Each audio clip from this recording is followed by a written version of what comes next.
the court heard appeal in the matter of Monford Management Ltd and AFINA Navigation Ltd.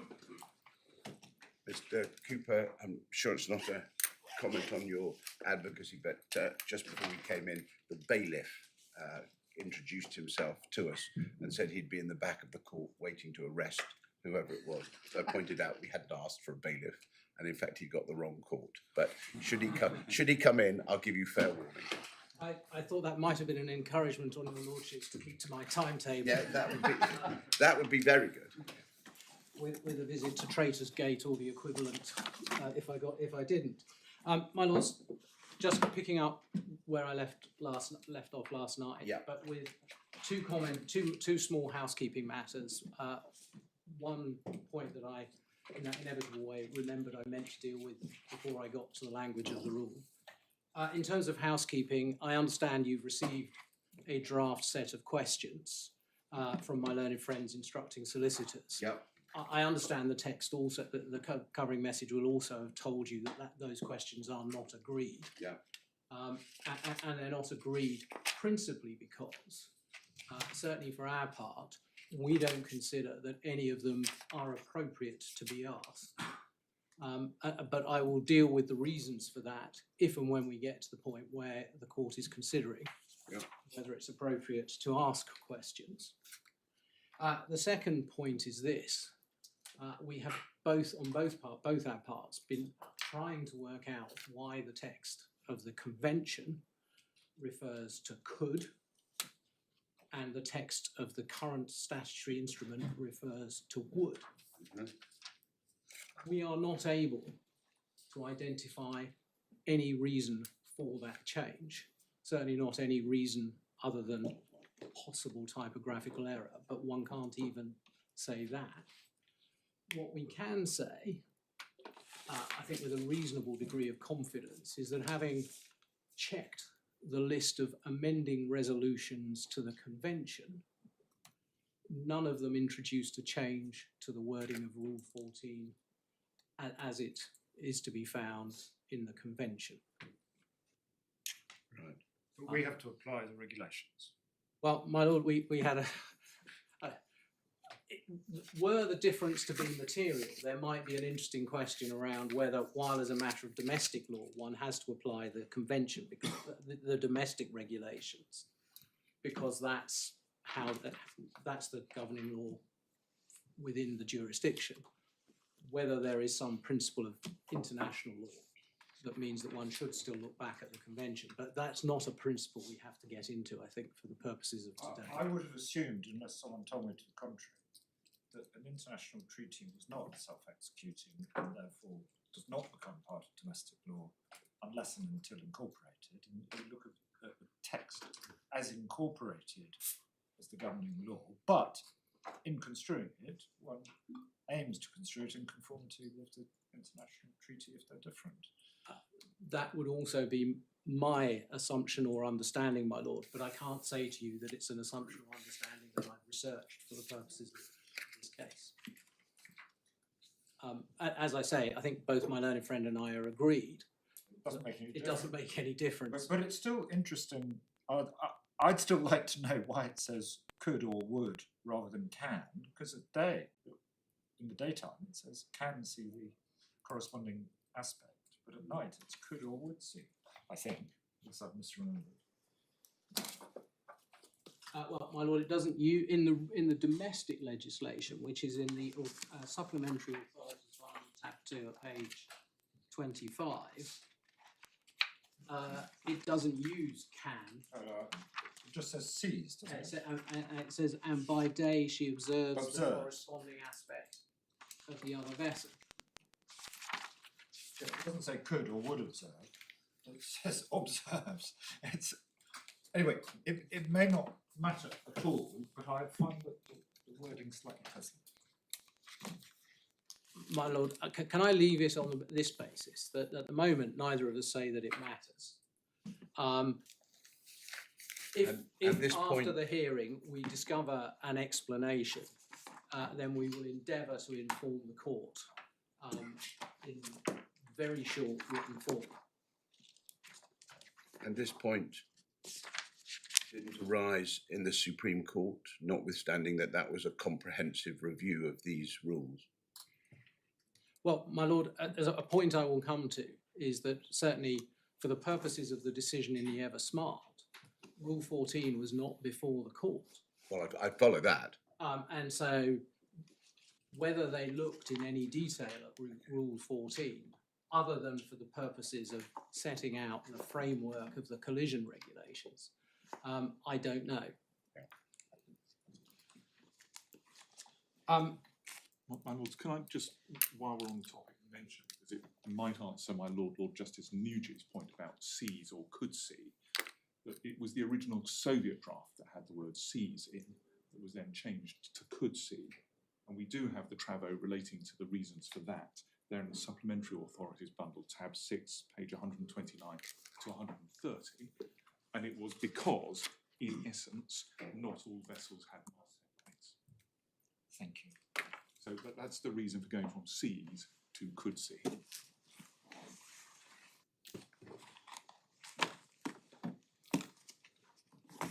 I'm grateful to my learned friend. My lord, the one point I was going to deal with before I came to the language was that yesterday my Lord Foxton asked my learned friend about his critical path. I thought I should set out very briefly what I say is the critical path for the appellant, and it won't surprise the court to hear that we say that for their critical path they need to succeed on each element of their challenge to Rule 14. They need to succeed on the definitional issue. They need to succeed on the and/or issue, not least because it's an unchallenged finding of fact that both vessels could see the masthead lights of the other vessel in line or nearly in line at C-22. They need to succeed on the A vessel issue, again, not least because even by my learned friend's plot at C-22, it's not disputed that AFINA I could see both side lights of KIVELI. And they need then to succeed in challenging the judge's interpretation of Rule 14C because it was a finding of the court that even if Rule 14A and B together didn't engage Rule 14, the situation was such that a prudent mariner should have been in doubt as to whether or not Rule 14C, as to whether or not there was a head-on situation, and therefore on the facts Rule 14C was engaged. And it isn't enough, and the finding that we were in doubt. So my lord, we say in terms of critical path, for my learned friend to succeed on ground one, he needs to succeed on each element of his appeal. Now, turning then where I'd got to at the end of yesterday, I was about to come to the language of Rule 14. And for this purpose, I have up the text of the statutory instrument, Rule 14, as it's found in the supplementary bundle, tab 2, page 25. And as I briefly indicated in my roadmap, to this extent, I do agree with Mr. Smith, and it was his comment at transcript for day 1, page 12, line 20, that one needs to put the package together and look at the rule as a whole in order to determine its meaning and effect. The first point I want to make is this.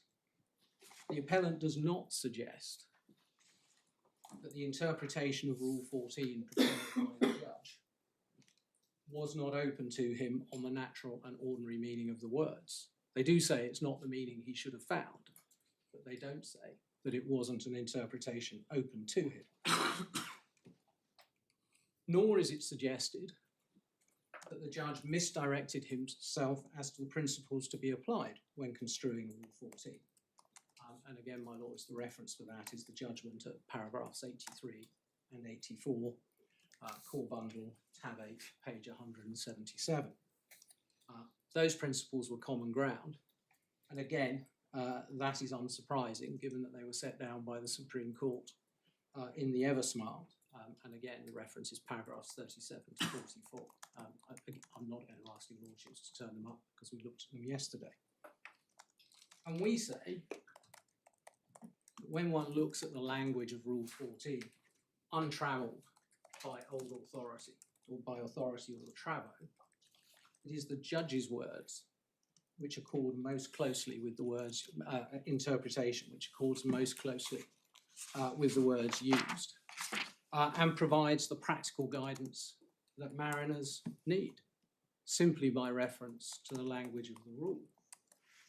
I want to start with the structure of the rule, if I may. And we say that when one looks at the rule, there is an obvious structure. Subparagraph A is the paragraph which defines what is a head-on situation and what action is to be taken. Subparagraph B is expressly drafted as a deeming provision, but as I'll come to, not in terms of exclusivity, not in terms of allowing someone to say, well, this is a head-on situation, when it obviously isn't. And it is drafted in disjunctive terms, the and or. It's to provide guidance to a watchkeeper on board a vessel as to the visual aids they can take into account when determining whether a head-on situation exists. The language doesn't invite their watchkeeper to determine what the other vessel is seeing. And we do say that in this regard, it is important to keep in mind, as I said yesterday, that the principal purpose of the regulations is to help mariners, to guide mariners as to safe navigation at sea, so that essentially they don't end up here or in a worse situation. So A is definitional, B is guidance, and then C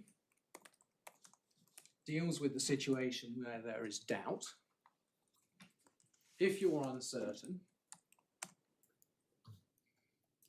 overall we need to avoid vessels turning to port into each other.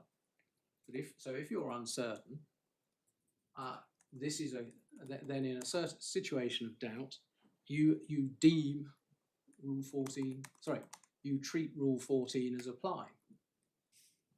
That avoids the risk of collision because both vessels will then be turning to starboard and will be turning away from each other. That's consistent with the structure of the control of the collision regulations, as identified in the Supreme Court in the Eversmart, in circumstances where the order of priority in the rules is clearly set out. First 13 and 14, and only if either does not apply, then one turns to look at 15. And we say that the structure of the rule mitigates against the appellant's interpretation, because that interpretation essentially ignores the obvious structure of the rule, and it requires a mariner to focus on only one issue. Are both vessels in a position where they could see both side lights of the other vessel? And then there's an appropriate qualification, which is assuming that they were close enough. Now, as I understand my learned friend's arguments from yesterday, he wants to add yet a further qualification, which is not only that you could see both side lights of the other vessel, but that one is in the arc, the 6-degree arc. There's nothing in the structural language of the rules that supports that proposition.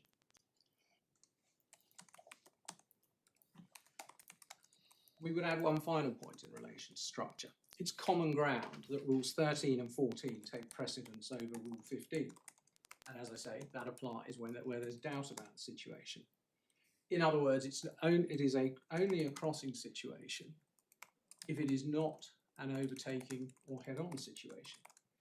Yet the effect of the appellant's construction of Rule 14 is to give priority to Rule 15 by unduly narrowing the circumstances which will be treated as a head-on situation.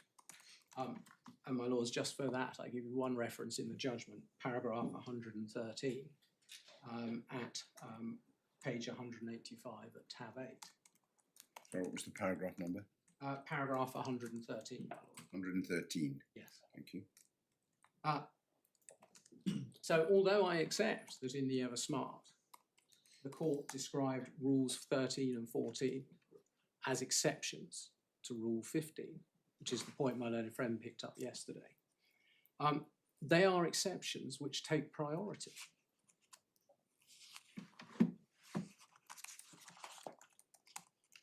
So turn then to the language of the rule.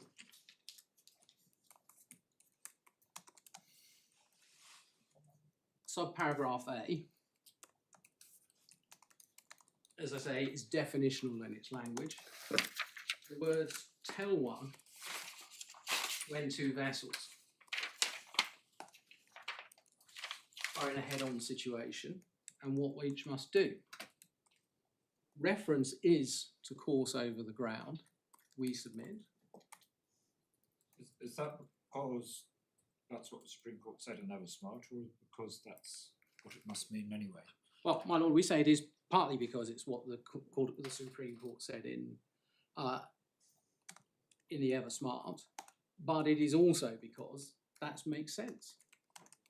If vessels, it is because vessels are on a reciprocal course over the ground that they are going to collide, because that it is course of a ground that over ground that determines where the vessels will meet.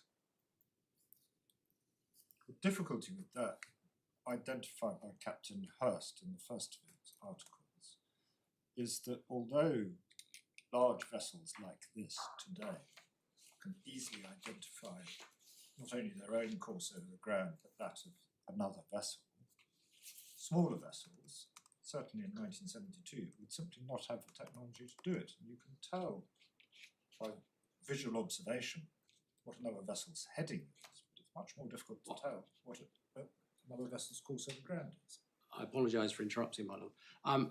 To deal with that, first point, I mean, even in 1972, if you were a good navigator and it was critical and you had the time and the distance, one can plot course over the ground, allowing for the effect of wind and tide. That obviously assumes that you have the time to do that.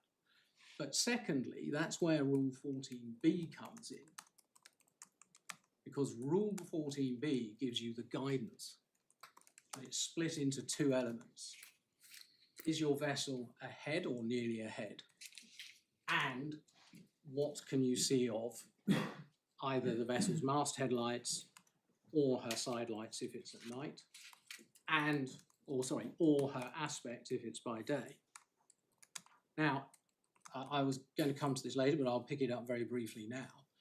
When one looks at Farwell, they draw the distinction. The author draws the distinction between ahead in Rule 14b, which is a matter of the vessel's headings, i.e. course through the water, compared to the use of course in Rule 14a, which is concerned with course over the ground. And that makes obvious sense for precisely the reason your lordship identifies, which is that if you're trying to work out whether someone is ahead, you're looking at their heading compared to your heading. But if you're trying to work out whether you're going to collide, what you're concerned with is your course over the ground.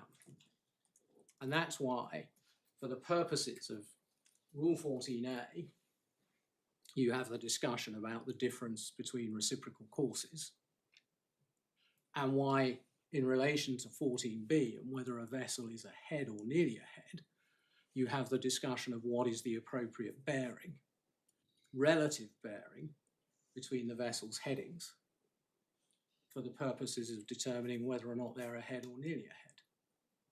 And that is why, in this particular case, some of the guidance from, when it came to the application of Rule 14 in this case, one of the points made by the nautical assessor was that for the purposes of working out whether the vessels were ahead or nearly ahead of each other, the relative bearing between the two vessels was less than 5 degrees at the relevant times.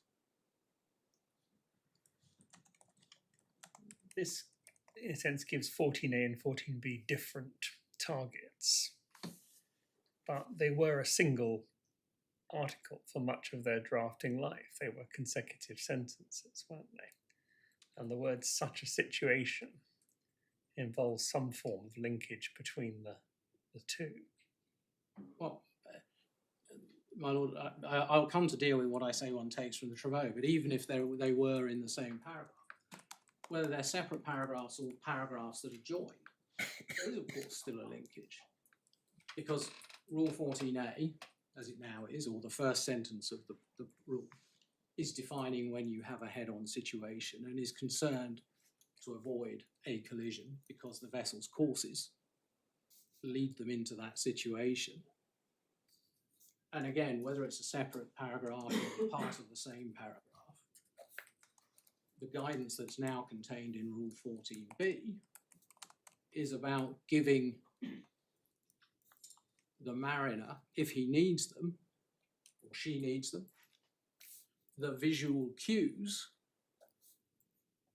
to rely on for the purposes of helping them decide whether or not they are in a head-on situation. Now, it may be, going back to my Lord Justice Nugee's point about modern vessels and the bigger vessels, that two vessels approaching each other at considerable speed will make the determination that they're on reciprocal courses using their instruments, their ECDIS, their radar, before they get into a point where they can be certain about what lights they are seeing or what guidance they can take from the lights. But that doesn't stop 14A biting at that point, provided the vessels are in sight of each other. And it's a good reason why 14B shouldn't be read as being an exclusive situation. As being an excluded, definitional. as being definitional. Because what we see from the text we looked at with my learned friend yesterday is that the import of the rules, the import of the guidance, is that vessels need to take action in ample time. Now, it would be strange to say to a mariner, well, okay, you could see the other vessel. You could work out on your radar that you are in a situation which is developing into a collision situation. There is a risk of collision. As I understand it, the modern radar, if you acquire another vessel as a target, it can tell you what its course over ground is. Yes, my lord. And its speed. Speed. CPA. CPA, TCP, time to CPA, all of that. And you can see it all happening if you have the time and inclination to watch the video, the animated plot. You can see the changes in the radar as, for example, AFINA I becomes within a dangerous TCPA and CPA for the KIVELI. So it would be strange to say to a mariner in that situation, well, you've determined that there's a risk of collision. You're in sight of the other vessel, but you can't actually take any action, or you shouldn't have taken any action because you didn't yet have the information available to you under Rule 14B because you weren't in sight of the lights. Still less on my learned friend's case where you weren't in sight of the side lights. That's 3 miles. In this case, it was a further distance, but it's only the requirement for the lights is that they're visible up to 3 miles away. Now, with modern vessels, whatever the vessel, that's a short distance to be the position in which you start to take action to avoid collision. I mean, you still have your Rules 2 and 7 duties, don't you? Well, you do, my lord, but I struggle a little bit with my learned friend's case on that. He says, well, maybe 14 doesn't apply, but if there's a risk of collision, you've got duties under Rules 2 and 7. Well, that's adding another level of burden on a mariner in circumstance where there is a specific rule dealing with what should you do if there is a head-on situation when in sight.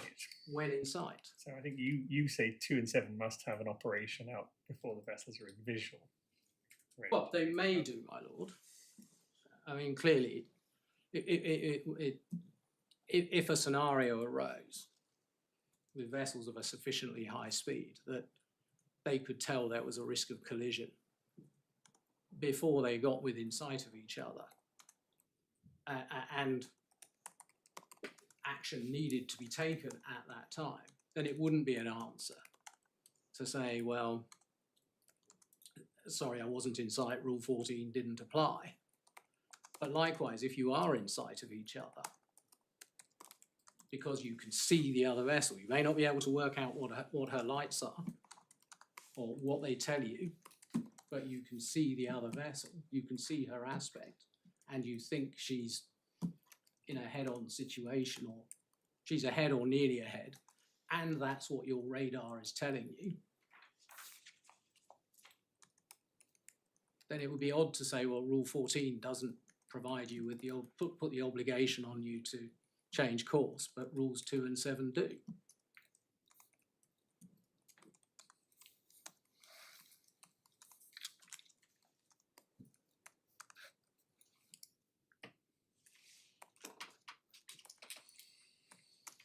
So on that basis, 14B, you say what is illustrative? I mean, you say it's to give the mariner visual clues in helping to decide if it is a head-on situation.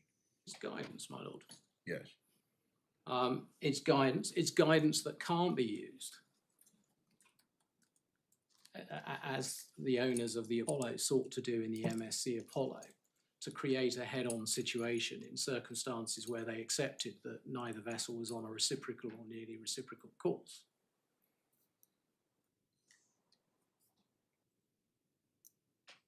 It's guidance which tells you when there is deemed to be a head-on situation, but it's not guidance that excludes other cues as to there being a head-on situation. And certainly there's nothing in the language of the rule which imposes any additional requirement that each vessel should separately determine whether, in addition to seeing the sidelights, she should take a bearing, look at the radar, or plot her position, which was the submission my learned friend made to, I think it was my Lord Justice, in answer to a question from my Lord Justice Nugee at day 1, page 11, line 13. And equally, there is nothing in the language of Rule 14B that requires both vessels to see the lights of the other vessel in whatever configuration. The word used is a vessel, and that's again consistent with it being guidance to the officer of the watch on either vessel as to when they should consider themselves in a head-on situation. Now, Mr. Smith, the appellant's definition of a head or nearly a head turns on them being correct about the 6-degree arc. But I do emphasise that there's nothing in the language of the rules which imposes a requirement of that 6-degree arc. And Mr. Smith gave you an example at day 1, page 47, page 9, of what happens when one vessel is crossing the other, so that the other vessel is in a position to see the sidelights of the crossing vessel. Well, the short answer to that is that the other vessel isn't ahead or nearly ahead. She's off to the side. She's also in a position where her masthead lights won't be in line, and she's also in a position where, quite obviously, neither vessel is on a reciprocal or nearly reciprocal course, and that's sufficient to deal with that example. Well, that's obviously the case if you're crossing on a T crossing. But if it's a fine crossing, the line between what's a fine crossing and what's a head-on, if it's not precisely 6 degrees, it's necessarily left fair. Nearly is not a precise word. Nearly is not a precise word, and it's not a precise word, my lord, I would suggest, for good reason. Because it's fine trying to be precise when you're in an environment like we are now. But a mariner is looking to apply these rules at sea in circumstances where there may be doubt. And yes, you have 14C, but there is still it is still intending, it's not intending to be so precise that you have to work out, am I in the 6-degree arc? The question is, do I, when I look at that vessel, think that she's ahead or nearly ahead by her aspect, if I can see her aspect, or by her lights? And if I can, and if that's the view I, as a prudent mariner, take, that is sufficient. But ahead or nearly ahead? You referred to aspect. I thought aspect meant angle or heading. No, my lord, aspect is about what shape do you see ahead of you. Yes, but that is about which direction it's going in, because if it's coming directly towards you, you see the masts in line. You see the mast in line, or if she's coming. If it's crossing, you see the mast separated. So I thought, especially when one looks at the French text, aspect is about what the angle is of the other vessel, not what her bearing is. But you I think treat aspect as going to whether she's ahead or nearly ahead, which is a question of bearing, not. Well, in a sense, my lord, aspect, what you can see of the vessel informs as well whether or not she's ahead or nearly ahead. But, my lord, the guidance, certainly the guidance in Farwell, is that where one is looking at ahead or nearly ahead, one's talking about an angle of about 5 to 6 degrees off so a relative bearing of 5. Half a point, my lord, yes. And in this case, at C minus 22, it was 4.9 degrees. My lord. For one vessel and 2.1 for the other. Yes, my lord. So you say those are both nearly ahead. Those are both nearly ahead. Even though the 4.9 is well outside the 3 degrees that Mr. Smith. My lord, the 3 degrees that Mr. Smith relies on is a product of their need to find a reason to upturn, to disturb this judgment. Well, that's a slightly unfair way of putting it. It's a product of giving primacy to the requirement that at night you can see both sidelights. Because he's right, is he not, that if you're outside the 3 degrees, you would never be able to see both sidelights. Well, he's not right about that in every condition, my lord. No. And that's why there's a margin of error. It's agreed that there was no significant what they call yawing, my lord. And forgive me, yeah, switch, moving side to side or around a penduluming. Which is usually a product of wind and tide. Wind and sea. And that's why, my lord, there is you cannot be precise about the 3 degrees. And the other reason why you can't be precise about the 3 degrees is that not all vessels have lights that cut off at 3 degrees. There are vessels that cut off at 1 degree.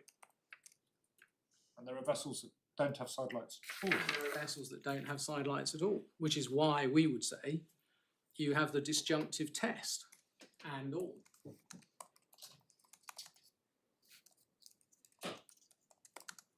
So your submission is that nearly head-on, nearly ahead, is to be given what Farwell says, a slightly vague around half a point meaning.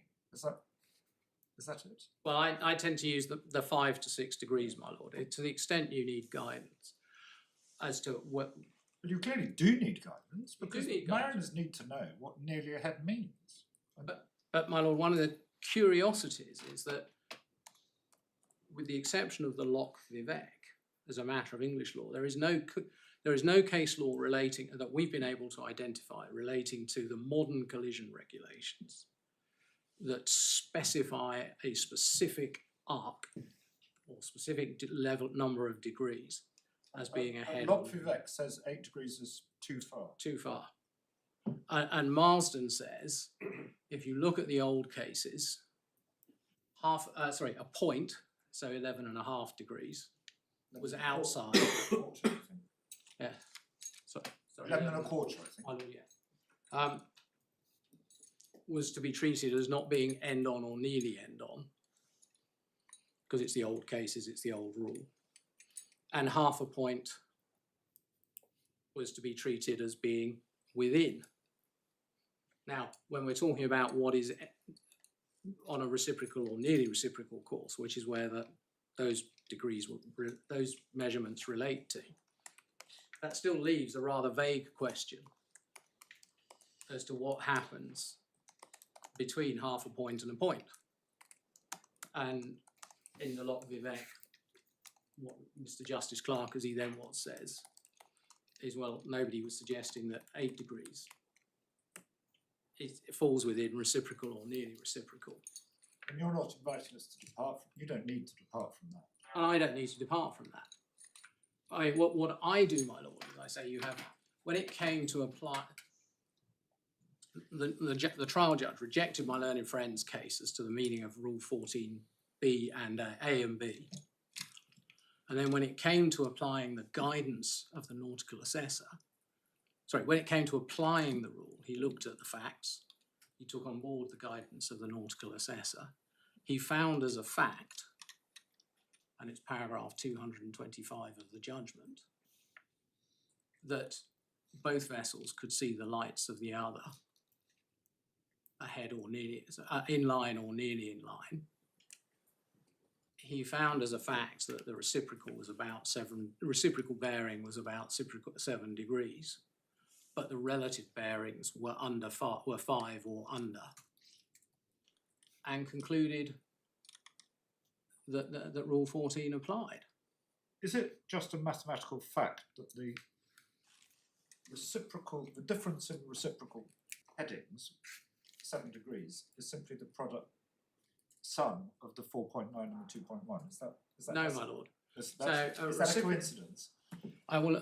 No, there may be a linkage, but the way one works out the reciprocal is to take the heading of the course, the course of the vessel, and deduct 180 or add 180, depending which side of 180 you are. So that's how you calculate the reciprocal. Yes, and I can see that if your course over the ground is not the same as your course through the water, then there may be a divergence. But in this case, where the course over the ground is the same as the course through the water, is it necessarily the case that if vessel A is 4.9 degrees off the starboard bow of vessel B, and vessel B is 2.1 degrees off the starboard bow of vessel A, their reciprocal headings will be 7 degrees different? My lord, I'm reluctant to answer that off the. I don't think I can say that. Well, the very helpful diagram Mr. Smith gave us yesterday suggested that if you're at the limit of the 3 degrees, it necessarily follows that your reciprocal bearings are 6 degrees apart.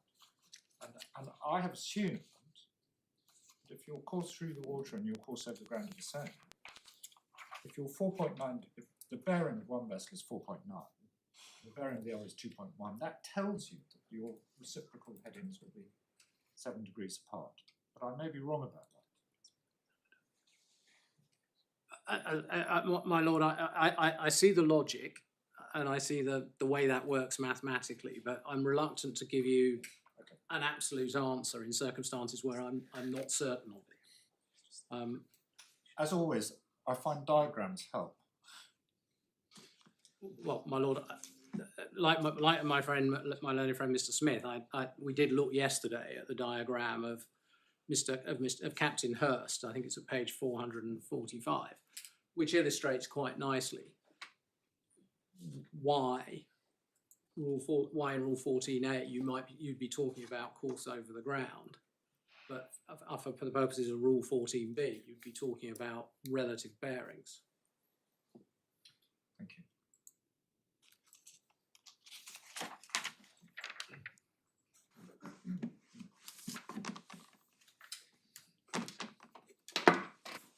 My lord, if I may move on, I was just going to deal with the issue of deeming that was discussed yesterday.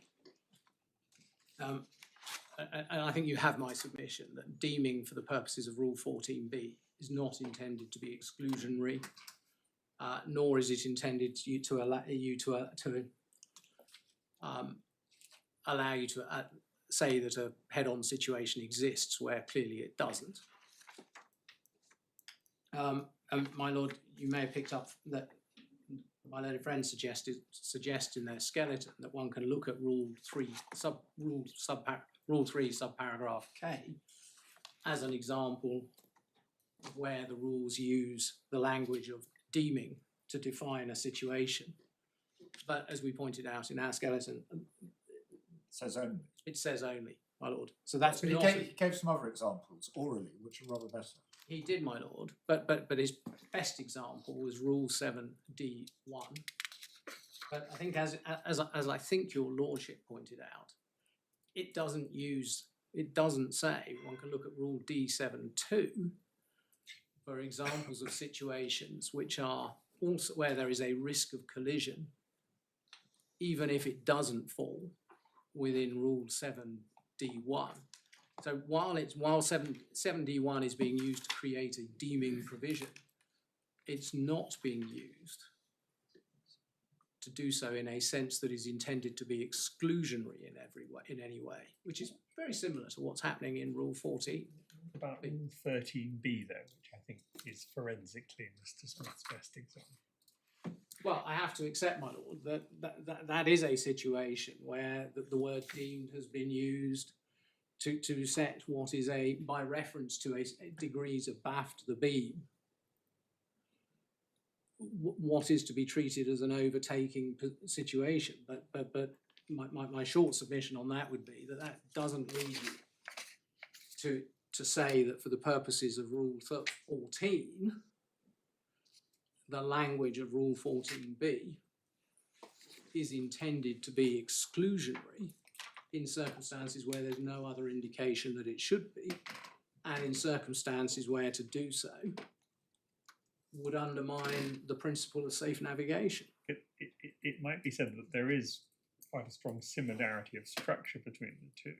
And indeed, I think on your case, although 14 doesn't have an equivalent of D expressly, that's how it works in effect, that the situation continues until the risk of collision is passed. So they are quite similarly structured. Well, my lord, I have to accept that they are similarly structured. I can't get away from that. And that's what the Supreme Court seems to have taught in Eversmart, although you will tell us they weren't actually considering the true construction of Rule 14. I will tell you that, although I was going to make the point, my lord, by reference to the Eversmart, just going back to Rule 7D1 for a moment. They themselves say, their lordships themselves say at paragraph 57 of the judgment, that it is not intended to be definitionary. I'm sorry, the reference is Authorities Bundle, tab 8, page 80. It is not intended to be definitory in a way that allows you to say that there is a risk of collision when otherwise there wouldn't be one. In other words, it's not a defining provision. With respect, my learned friend interrupted a number of times. What they said is it's not a deeming provision against the facts. They don't use the word definitional. So they did not say it's not definitional. They said it's not deeming. I take the view that 7D is completely irrelevant. It's a list of following considerations shall be among those taken into account. Couldn't be less definitional if it tried. It's just one of a list. I mean, the point is 13b. That Mr. Smith's best point, because it is supported by the Eversmart in the generality, that not only is the structure the same, but 13b is a deeming provision which looks to be definitional.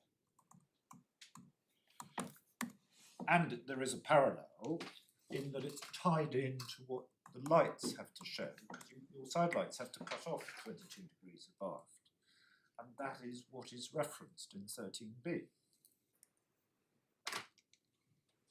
Such that at night she would only be able to see the stern light but neither of her side lights. Yeah, the one distinction, my lord, and it is a significant distinction, is that Rule 13 does not contain, like Rule 14b, so Rule 13a does not contain a definition of overtaking in the same way that Rule 14a does for the purposes of determining whether or not there is a head-on or nearly head-on situation. Yes, I wondered whether when we were going to get to that, because 14a, your point is 14a is very different to 13a. Yes, my lord. And in a sense, that speaks to the construction we're putting forward for 14a, because in 13, Rule 13b is necessarily definitional because there is no other definition of an overtaking vessel. So the parallel, a more precise parallel, would be if 14a had simply said when two power-driven vessels are in a head-on situation, they shall. And then 14b said such a situation is deemed to exist when. Yes. Yes, I see.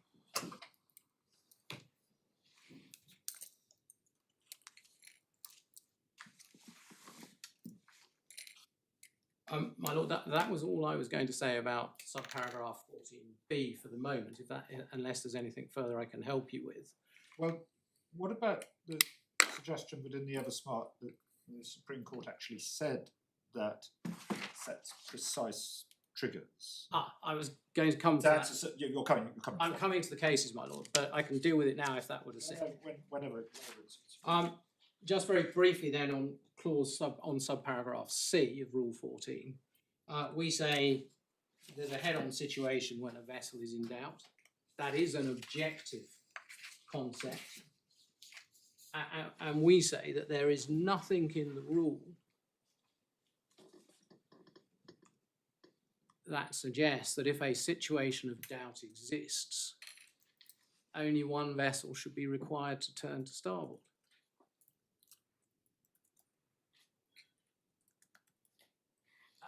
My learned friend says, well, what if one mariner isn't in doubt? Well, the reality is that if one is applying the tests in Rule 14b as a prudent mariner, it would be surprising, to say the least, if one of them was completely sure that Rule 14 was not going to apply, rather than either considering that it did apply or being in doubt as to whether or not it applies. I mean, you say if objectively they ought to have been in doubt. That's enough, yes, my lord. And that's our short point on Rule 14c. Putting it very simply, a mariner can't avoid the consequences of Rule 14c on the grounds of their own negligence or incompetence. Now, my lord, I was now going to come to the cases. And I was going to deal first of all with the English cases, the Eversmart, the MSC Apollo, and I was going to touch on the Loch Vivek, but in light of the discussion we've had this morning, it may not be necessary, because I think the court has my point about the Loch Vivek. Dealing with the Eversmart, first of all, which is at, in the authorities bundle at tab 8, page 63.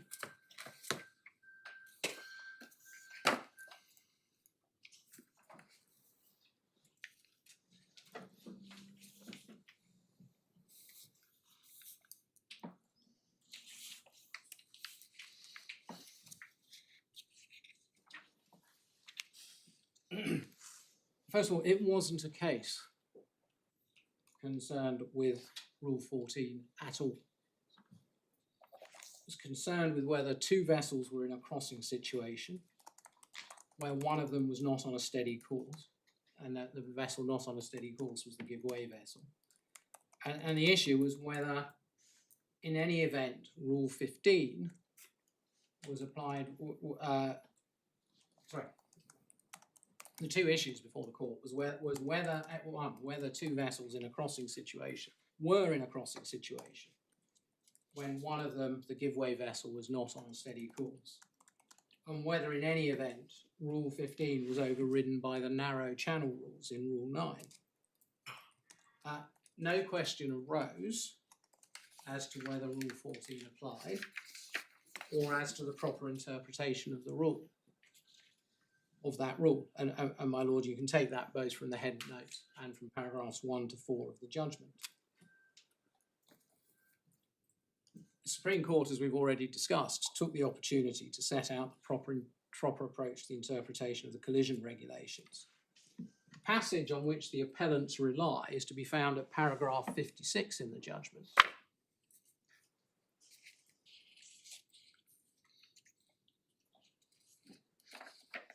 Which is on page 80.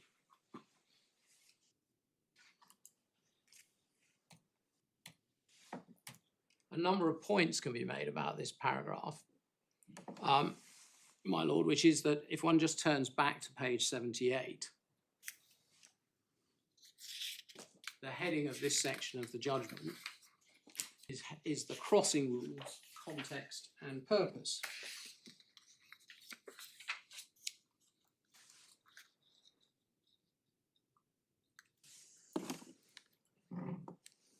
So their lordships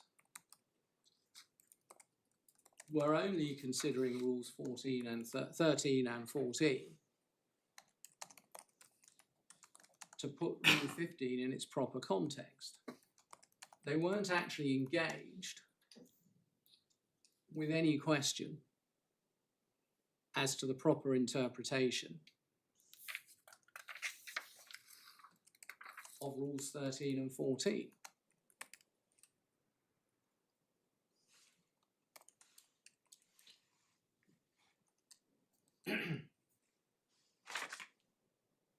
Secondly, the court is concerned to point out that rules 13 to 15, going back to paragraph 56 for the moment, the court is concerned to point out that rules 13 to 15 are intended to cover the whole of the ground.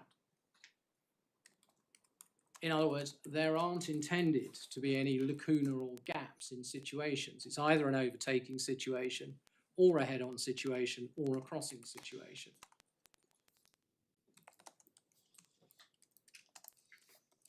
And that has some significance in relation to my learned friend's round 2 of appeal. Because you may recall yesterday his suggestion that when we had, as he put it, crossed in front of, so at C-7 roughly, C-7.45, he suggested, well, we weren't in a head-on situation, we weren't in a crossing situation. Well, we certainly weren't in an overtaking situation. So he must be wrong about that. It has to be either a crossing situation or a head-on situation. And we say, if we're otherwise right, that at C-22, there was a head-on situation and a risk of collision. That continued on up to the moment of the collision, including at C-7. It's also clear, my lords,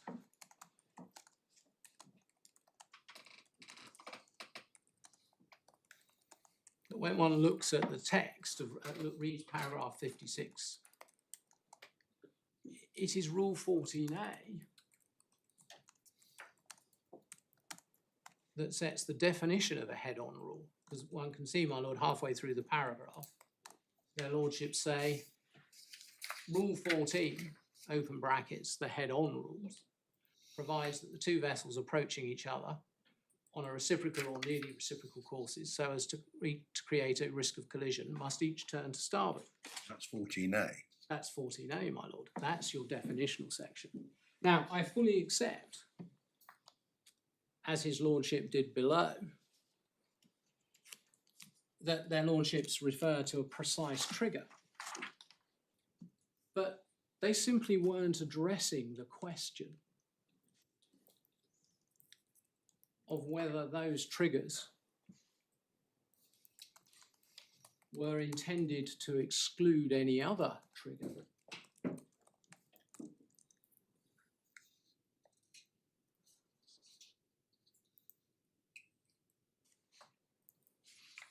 or whether 14B was the only circumstance in which vessels could be treated as being in a head-on or nearly head-on situation.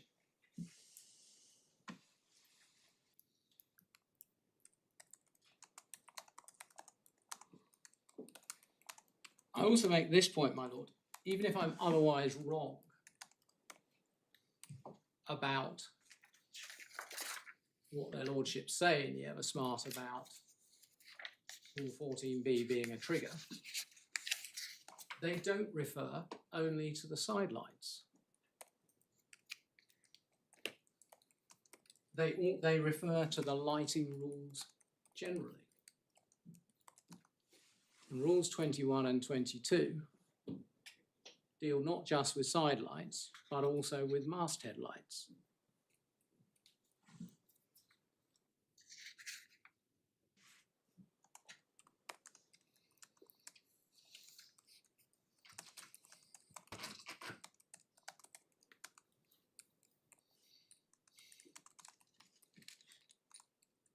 In other words, my lords, even if you are against me and find that the judge was wrong on the definitional issue, that doesn't help my learned friend, because he's still got to get home on the and/or issue and indeed the a vessel issue, neither of which are discussed in the Ever Smart.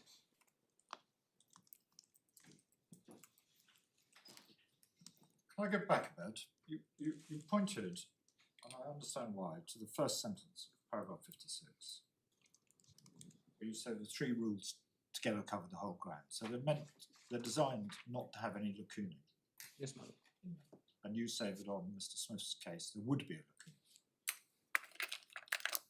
lacuna. The beginning of that sentence starts with steady bearing collision situations, and if you look back to 54, you can see what they're referring to, which is where the bearing of the vessels remains steady over a period of time, which is an infallible warning that there's a risk of collision, and that's picked up by 7D1. Yes, madam. How does that apply on the facts of our case? Is it a steady bearing situation? Absolutely, my lord. So how steady does steady have to be? Because if you look at the table, it's not always 4.9 degrees, it moves around. A little bit, my lord. If you look at the bearings of each other rather than, for example, their relative bearings, you'll see, for example, that we were on a bearing, the judge deals with this, we were on a bearing of about 250 degrees for a considerable period of time before. So this is your absolute bearing, not your relative bearing. This is your absolute bearing, my lord. Yeah. That's what is being referred to in this. Yes, the bearing of the vessel in question. Right. Okay.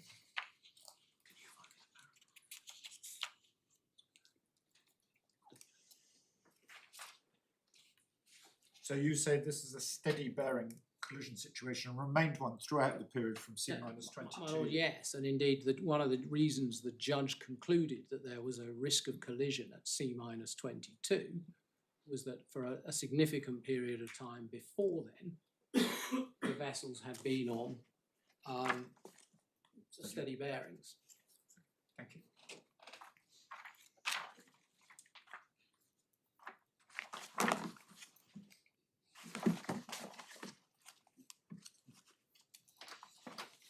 So is that it on the Ever Smart?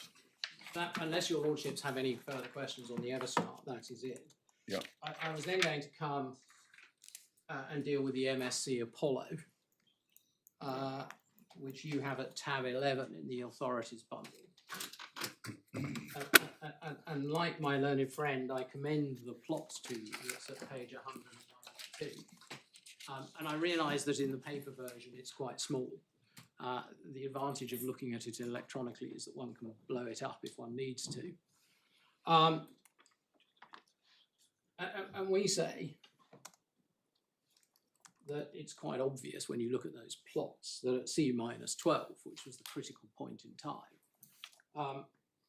Apollo had the FMG Sydney on her starboard side. There's no basis for saying that that was a head-on situation in fact. And neither party suggested that it was a head-on situation in fact. Indeed, it was accepted. And I think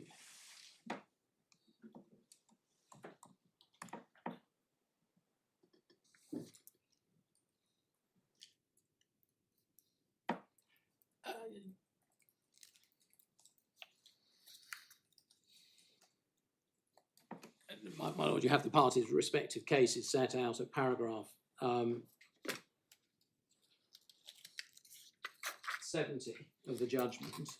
The discussion, and very strikingly, Mr. Justice Tier, Sir Nigel Tier, as he now is, when he considered the judgment, approached it very much on the basis that the vessels were on a crossing situation and dealt with the question of whether or not there was a head-on situation, almost as a, well, I have to deal with this point, but it doesn't work. And the discussion of whether or not there was a head-on situation begins at paragraph 97 in the judgment. Yeah.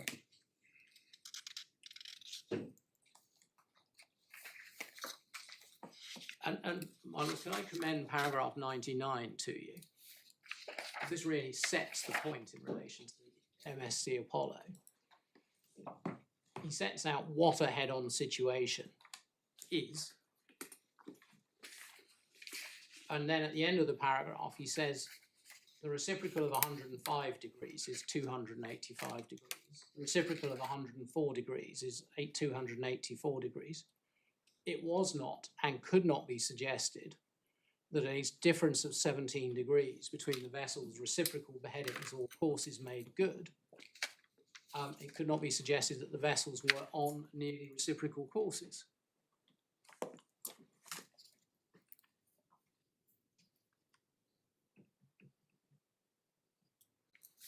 And in a sense, my lord, that was enough to dispose of the question as to whether or not this was a head-on situation within Rule 14. If more was needed,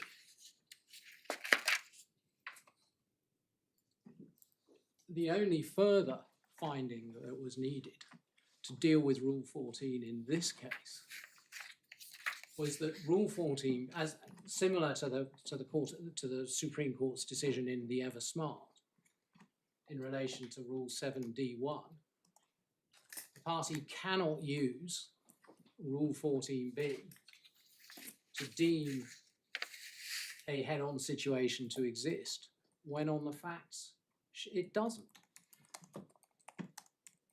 And in circumstances where neither party is alleging that they are not on reciprocal or nearly reciprocal courses, that really was enough to deal with Rule 14 for the purposes of this hearing.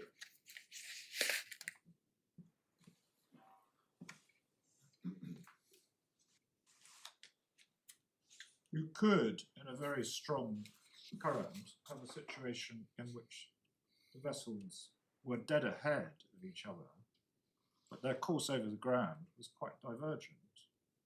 And 14B would seem to say that's deemed to be a head-on situation, even though the courses over the ground weren't nearly reciprocal. Is that just an anomaly? Well, my lord, I don't know that it's an anomaly, but that would be a situation where, for the purposes of Rule 14A, you're trying to that would be a situation where one would, were it to arise, one is properly using 14B for the purpose that it's intended. In other words, you've got a situation where masthead lights are in line or nearly in line. You've got a situation where the vessel's headings are such that the vessel can properly be treated as a head or nearly a head.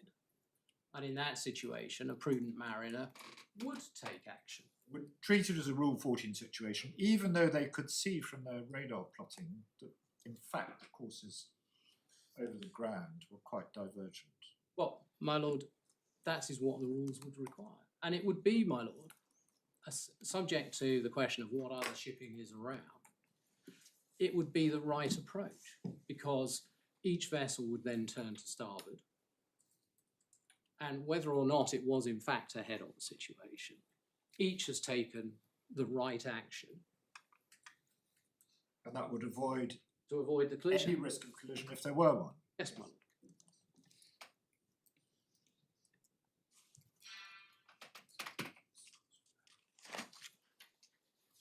And we say, my lord, that when one looks at how Rule 14b was approached in the MSC Apollo, it highlights the danger of seeking to say that the both side lights rule has a definitional element to it that is binding in relation to whether or not it is a head-on or nearly head-on situation.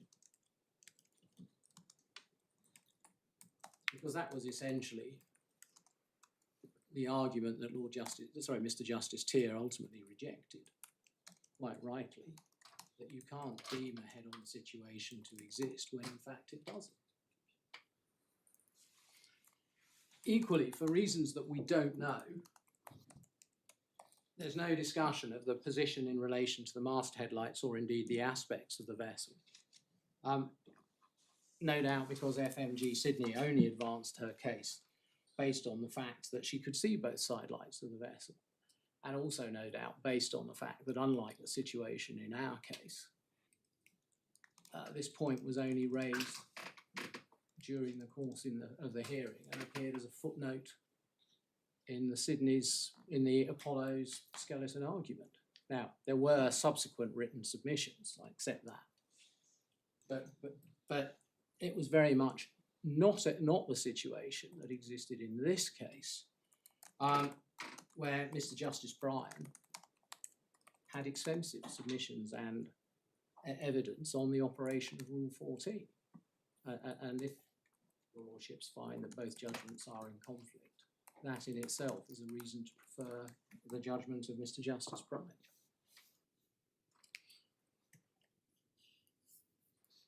So we do say that in the Apollo, it was not necessary for the judge to consider whether Rule 14b required both vessels to see the side lights of the other. Further, with respect to the judge, his reasons for concluding that read together, Rules 14a and b, require both vessels to see the side lights of the other, do not stand up to scrutiny. They ignore the express language of Rule 14b, which speaks of a vessel. And again, with respect to the judge, he was drawn into assuming that accepting that Rule 14 was not intended to widen the language of the old Rule 18, when quite obviously, looking at the differences in the language, it was. Even under the old Rule 18, would the Sydney's argument in the Apollo have got off the ground? I suspect not, my lord, because they weren't in a head-on or nearly head-on situation. It was quite an ambitious submission. It was an ambitious submission, no doubt driven by the anticipation as to the major apportionment of liability to the Apollo that was going to follow otherwise, and did follow. My lord, the trial judge has set out his reasons for not following the decision of Mr. Justice Tier in paragraphs 180 to 182 of his judgment, and that's at the core bundle, tab 8, page 203. I wasn't going to trouble your lordships by going through them again, but I do commend them to you, and we say that the trial judge was right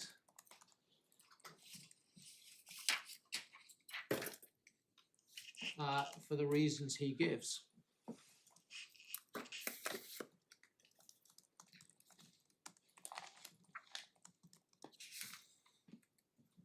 And the meaning he ascribes to Rule 14b is consistent with not only the language of that subparagraph, but also the language of Rule 14a and the language of Rule 14c.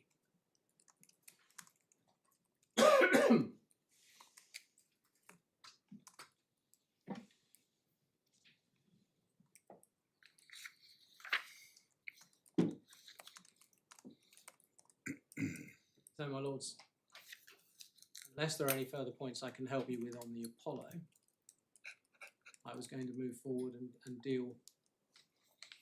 I was going to make one point in relation to the Lock Vivek, which you have in the bundle, an authorities bundle at tab 6, page 39. That's the Mr. Justice Clark as he then was. Yes, my lord. Again, it's a case concerning a crossing situation. My learned friend yesterday suggested that the judge's decision turned on what lights could be seen by each vessel. We say that that's not right, and that when you look at the judgment at page 49 in the bundle,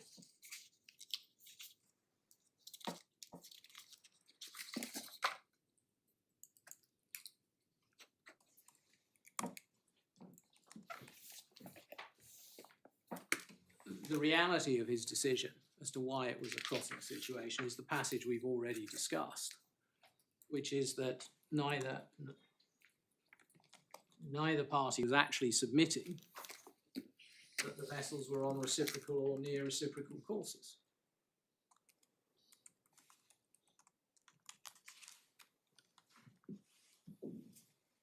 Yeah, that's page 49, left-hand column. Yes, my lord, just below the black lining in the middle. Yeah.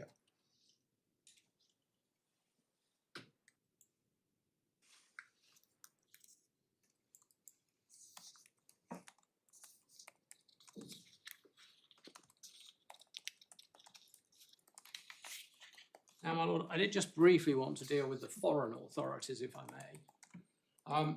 Can I just briefly touch on the Navigator Aries, which you have in the supplementary authorities bundle at page 88.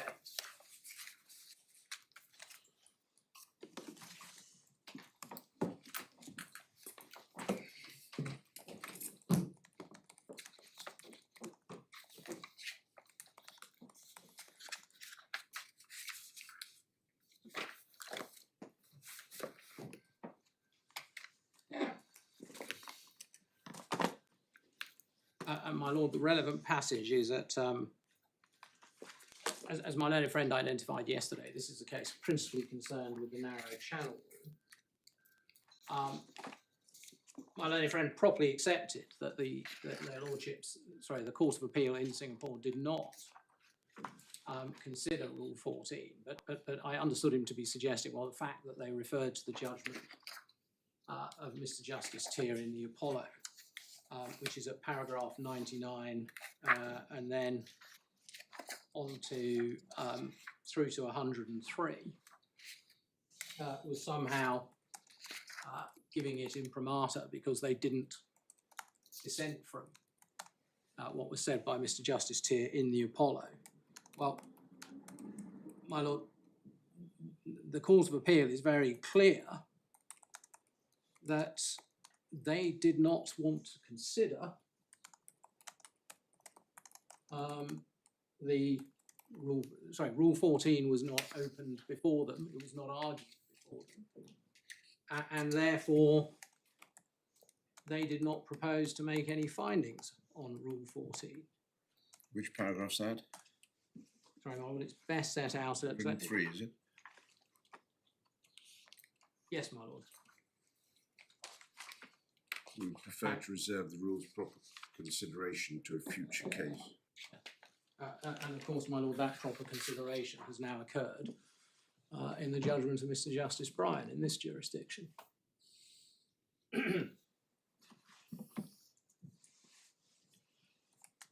Now, my lord, the other foreign case, other overseas case that my learned friend mentioned is the Vera Cruz.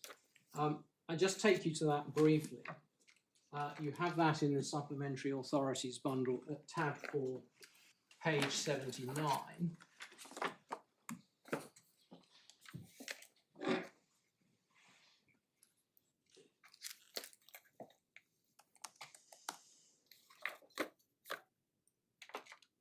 My lord, this case concerns a collision within a fairway, and whether or not and the apportionment of liability between the vessels.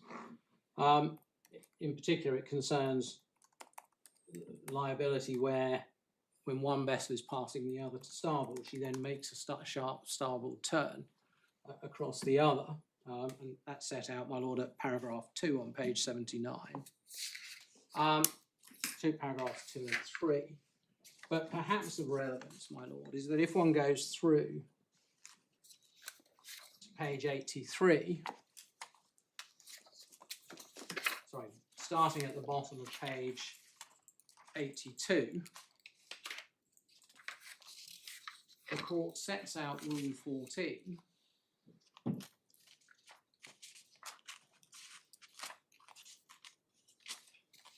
and then if one goes over the page, the court says, thus at night,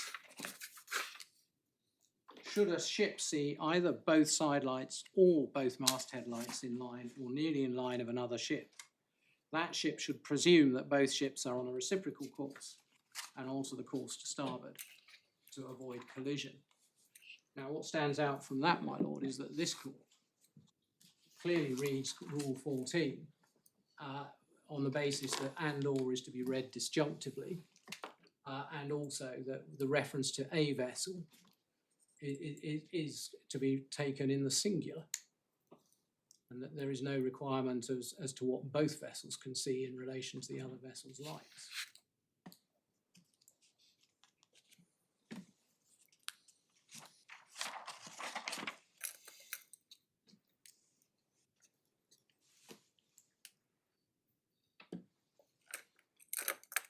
I mean, the premise of the appeal was the first court should have found that both mastheads were in line and that was enough. And the answer given was not that that wouldn't be enough because you were in sidelight range, but the first court had implicitly found that they weren't in line or nearly in line.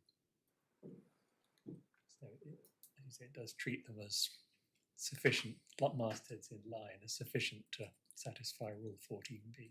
Yes, as I say, they read it in the disjunctive fashion. Now, my lord, that was what I was going to say about the authorities and the assistance you get from them. Unless you have any further questions on the authorities, I was just going to very briefly touch on Rule 18 and the contrast. You find Rule 18 in the authorities bundle at tab 12, page 206.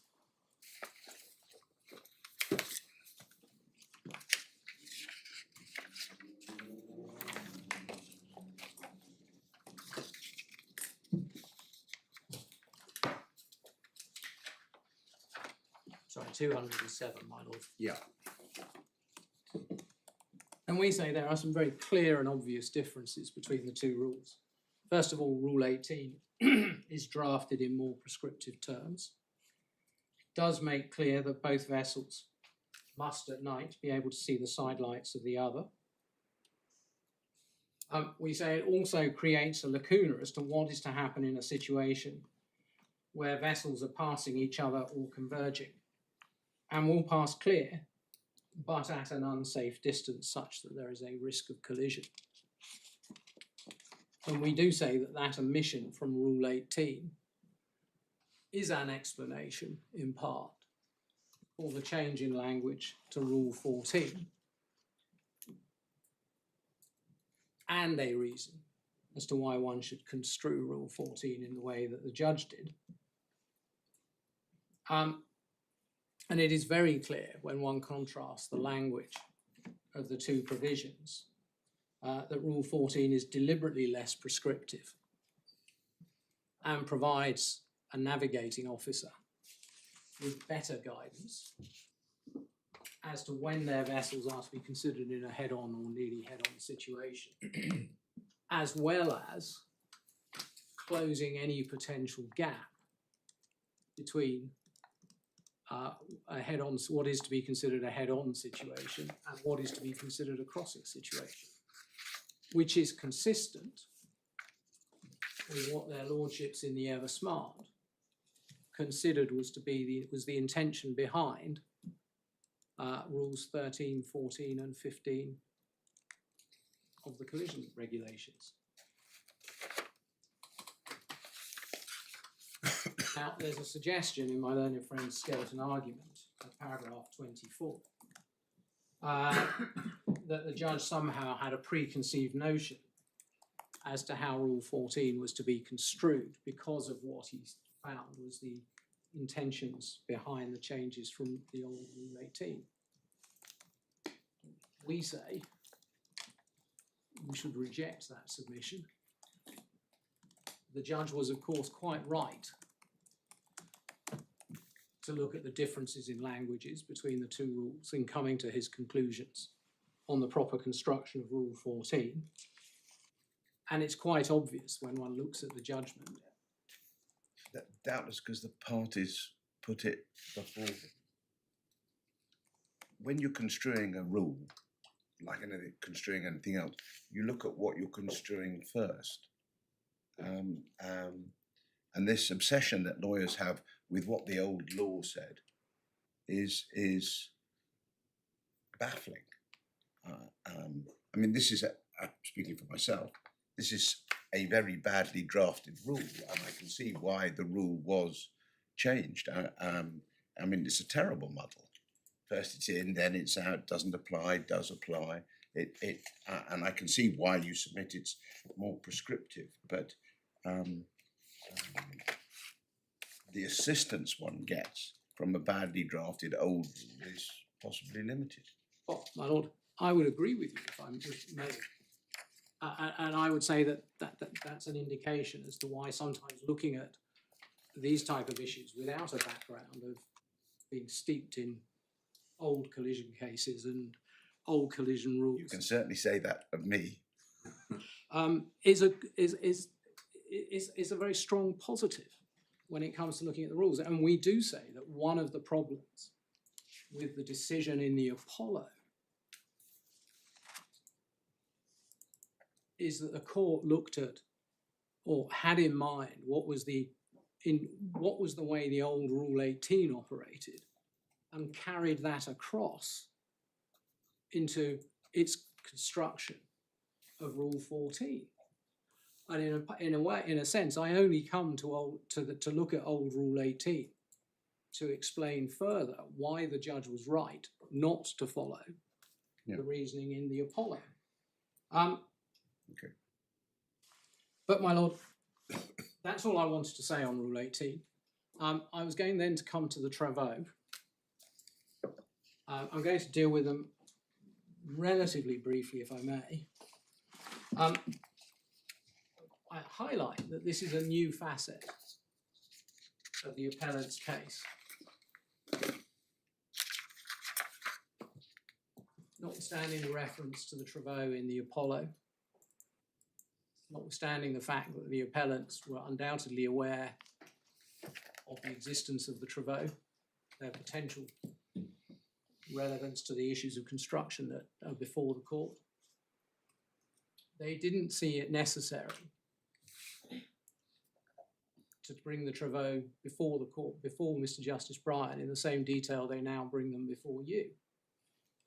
And we say they were right not to do so.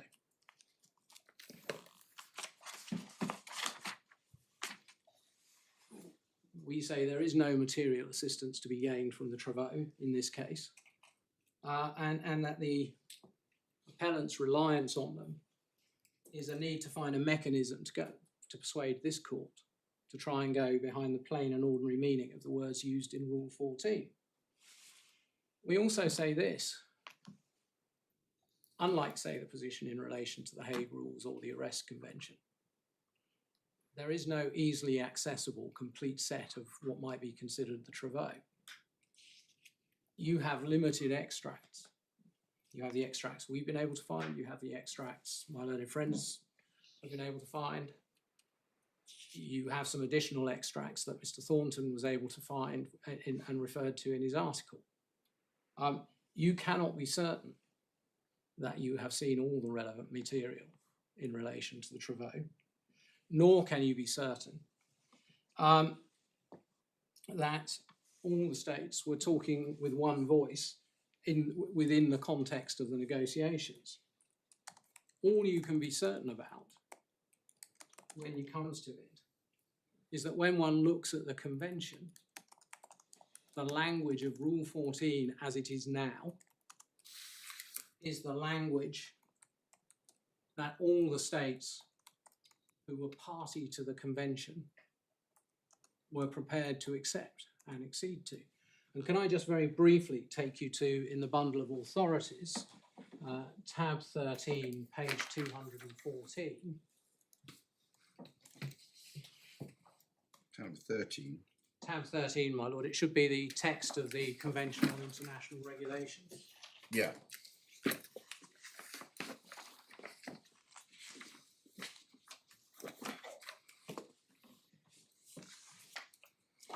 Which page, Mr. Cooper? Page 214.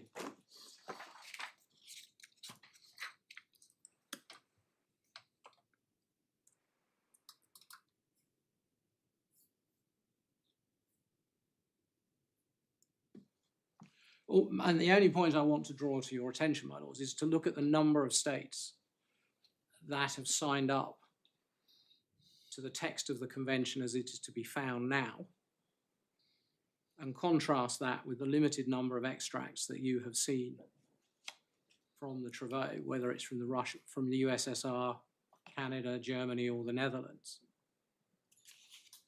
All we can be certain about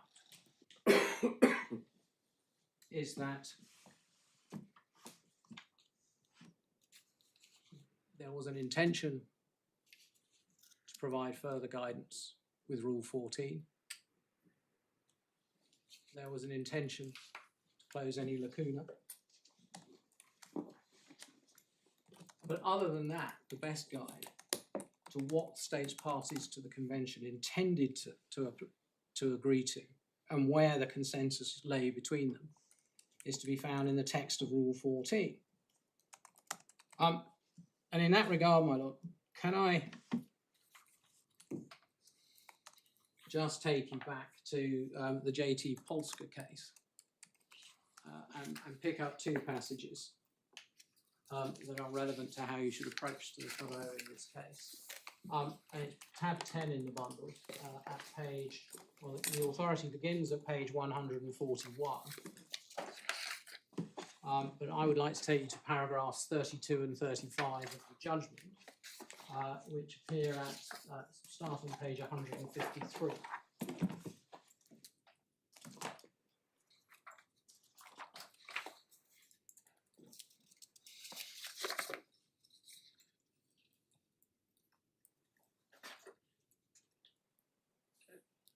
Now, just picking up what I think was a question from my Lord Justice Foxton yesterday, it is clear that the language of the bullseye does still remain in play when one is considering what the Travaux show, but only in a situation where someone is looking at the Travaux for the purposes of determining the meaning rather than confirming the meaning.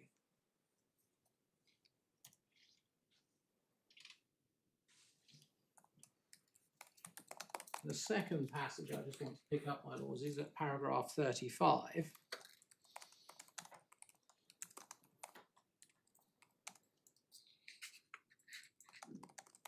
where the court is dealing with, where their lordships are dealing with, first of all, what documents can properly be considered Travaux in paragraph 34, and then go on to say this: the documents need to demonstrate the common understanding, common intention or understanding of the parties to the treaty, not those of the third parties or the drafters.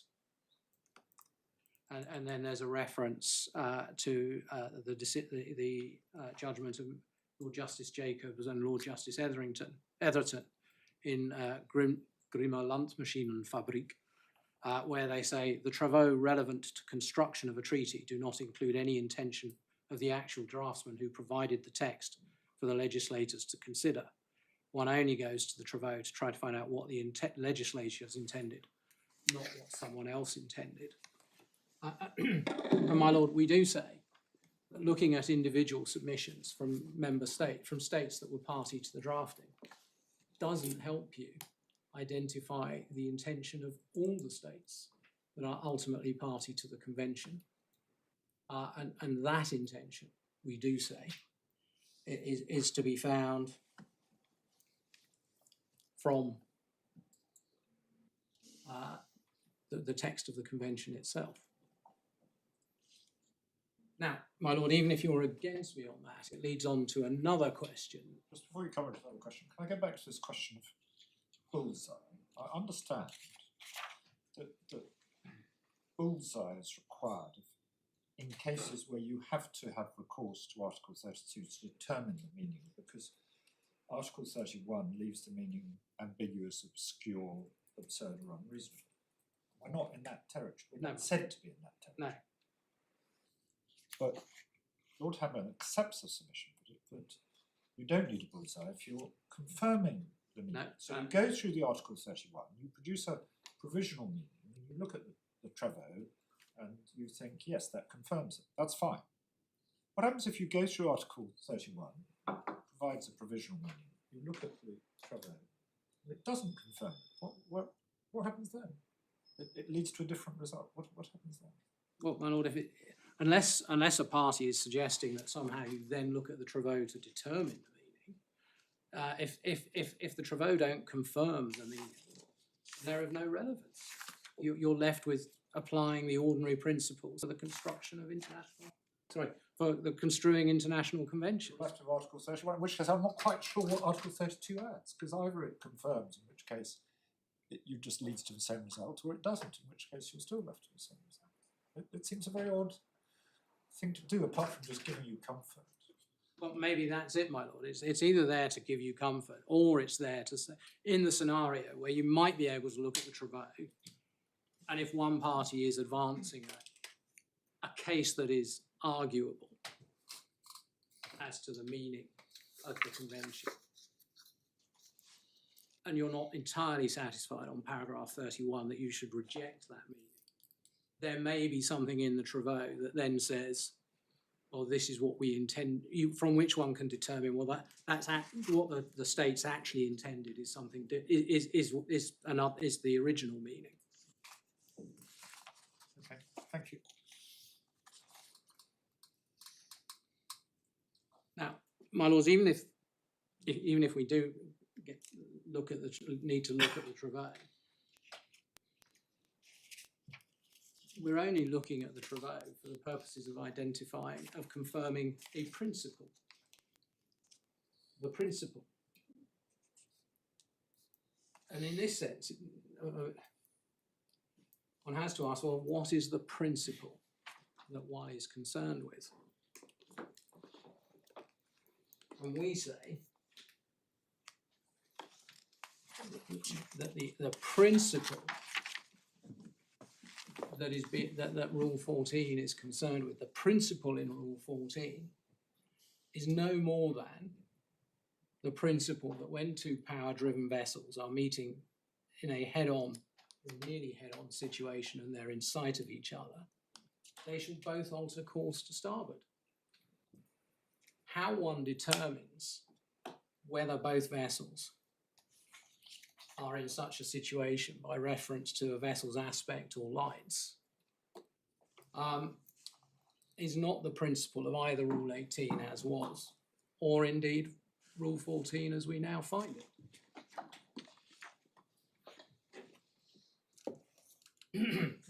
Let's say the issue is how far there was an intent to depart from Rule 18 of the 1960 Convention.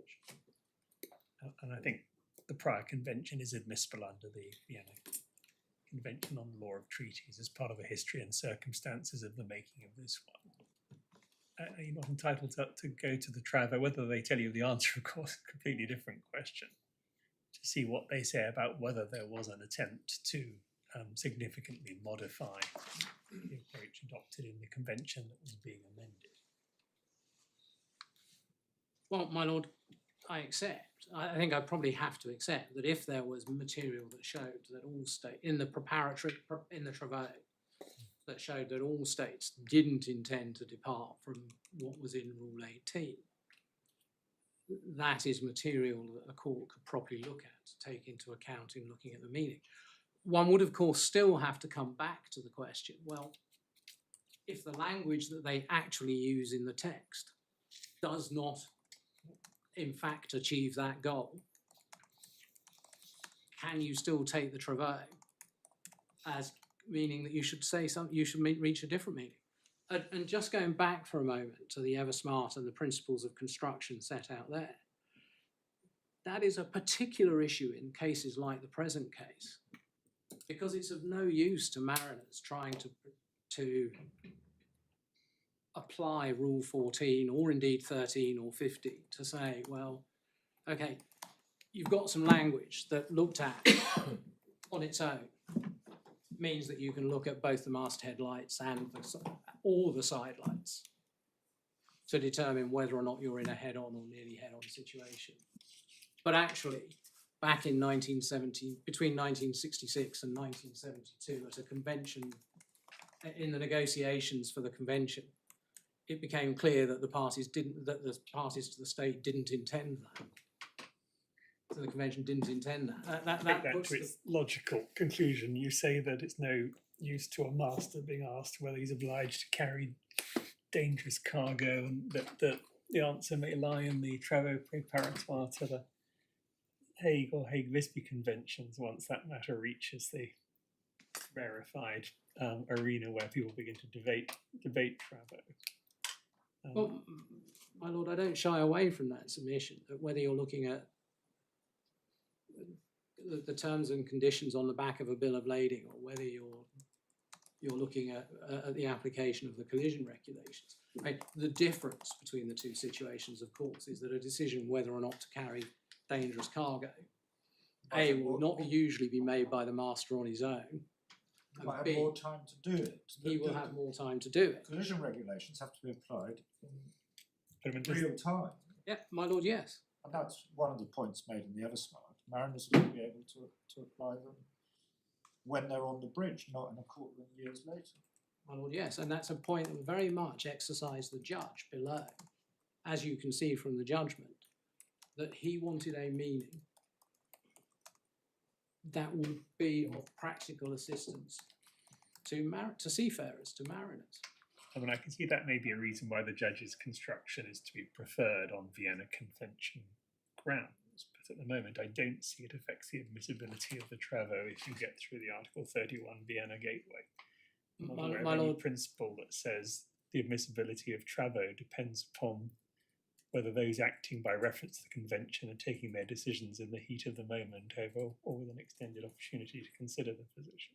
Well, my lord, we may be speaking at cross purpose, or I may have misunderstood your lordship's question. I'm not talking about whether or not the travaux are admissible. I fully accept they're admissible. My point is more about, do they assist this court? What weight do they give, and what weight should the court give them when considering the language of the rule used? So that's my point. I'm not suggesting, and apologies if I gave. Yeah, I may have misunderstood. Whether you get anything from them, I mean, I think you've got to add treaties to laws and sausages as things one should never see being made in some respects. As someone who once worked in a butcher's shop, I quite agree with that, my lord.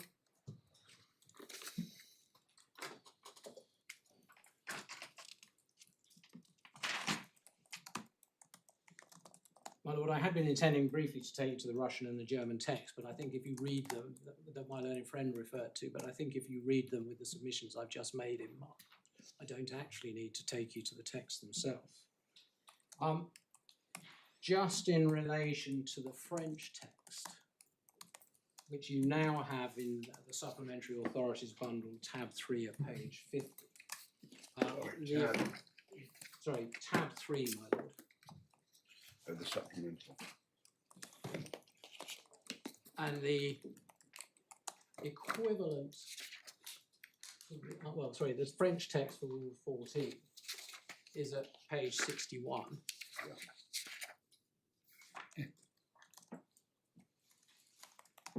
And your lordship raised the question about whether or not we get anything from angle and how that compares to aspect. again, it's possibly of limited use, but one thing we do see from the Travaux extracts that we have, and my lord, this is at tab 6, page 155 in the bundle.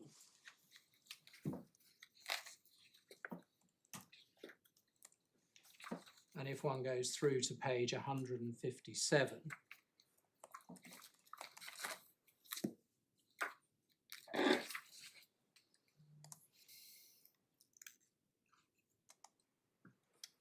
there is a comment from the French delegate in relation to Rule 14, what is now Rule 14b. First of all, they didn't like the and or, although that ultimately did remain in the text. But then also to say that at the end of the paragraph, there is no equivalent in French for the word aspect used in the English text. And for what it's worth, that might suggest that the French text, insofar as one is considering what is meant by aspect,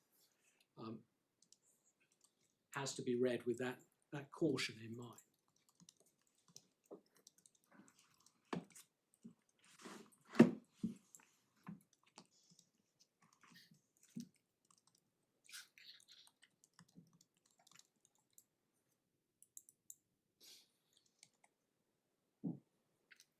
I think the opening words of 14b in the French text are also quite interesting.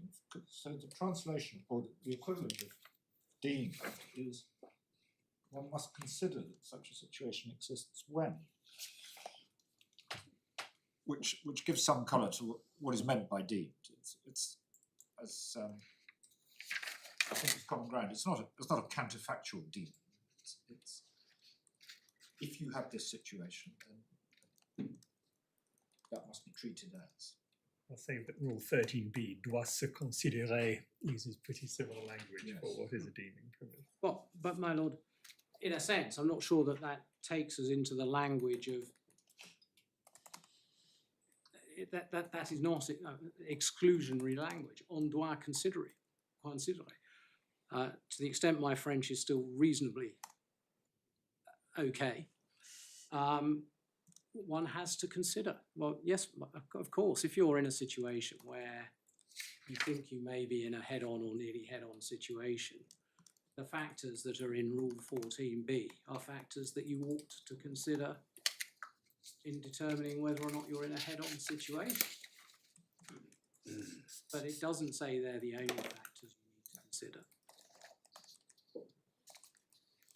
Nor is there anything in that text which suggests that somehow the position in relation to the sidelights is to have primacy.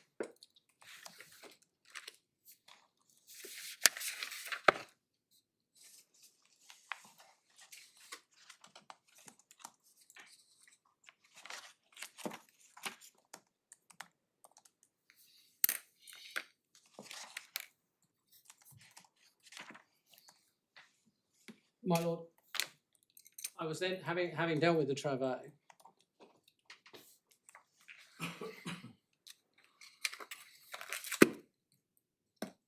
I was then going to deal with the commentaries and the assistance you can get from them. You should hopefully now have not just the commentaries that are in the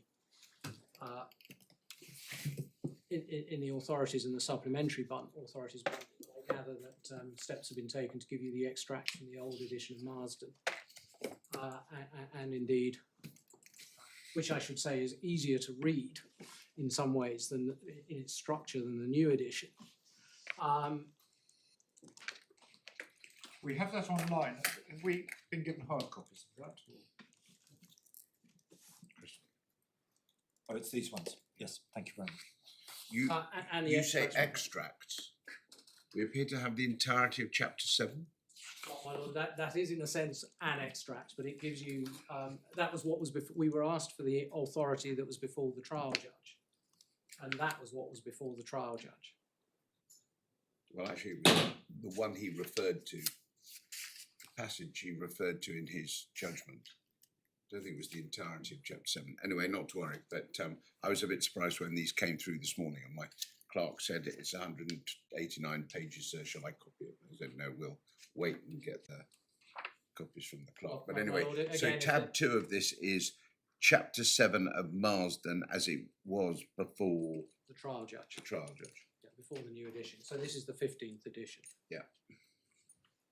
But my lord, rather than take you extensively through the different authorities, the trial judge has himself in the judgment identified the useful extracts, and I thought it might be sensible just simply to take you to the relevant passages in the judgment. And you have those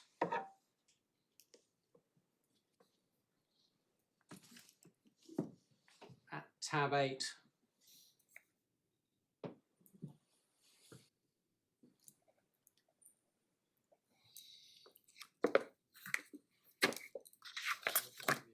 That's all right.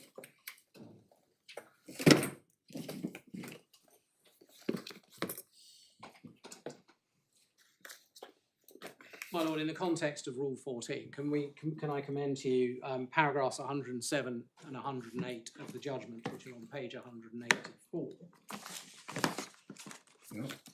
where he sets out the relevant extracts from Cockcroft and Meyer, and indeed Farwell, dealing with the purpose of Rule 14.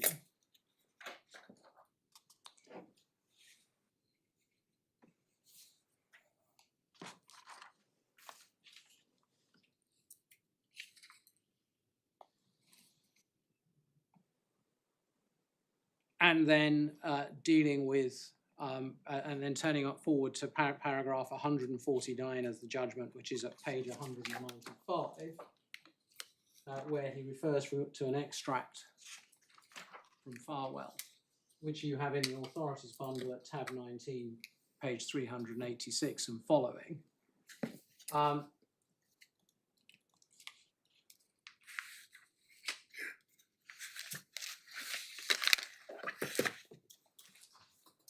Where he makes the point as to where he explains the reasons why Rule 14b is a sufficient test for whether or not there is a head-on or nearly head-on situation, but not an exclusive test.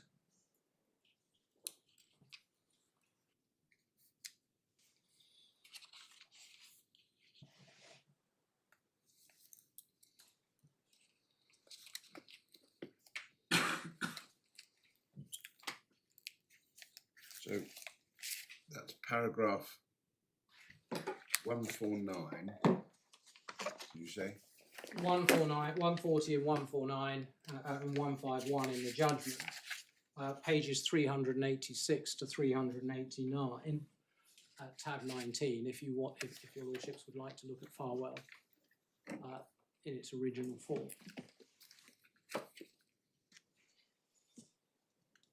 So those are the passages in the judgment, and you were asking us to correlate those to what? Sorry, my lord. The passage from Farwell Yes. is persuasive authority, is supportive of the position. Yes. But which bundle?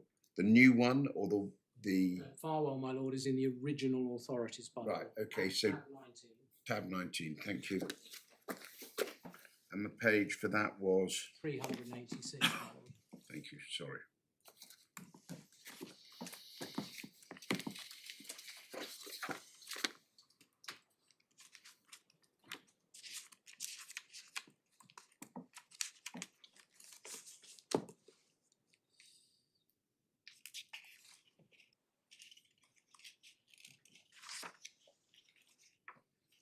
And in particular, my lord, the passage you find on page 389, which is page 209 of the book, which is sidelined in red.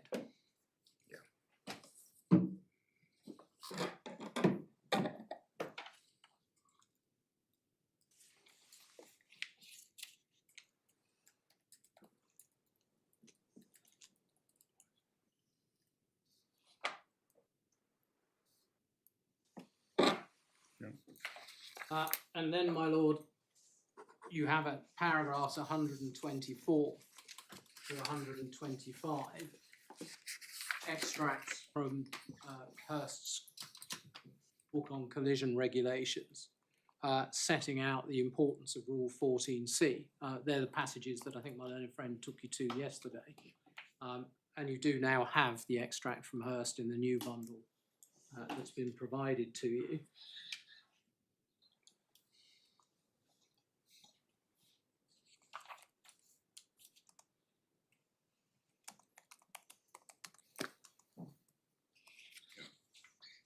And then, my lord, just going through to paragraph 176 of the judgment, at page 201,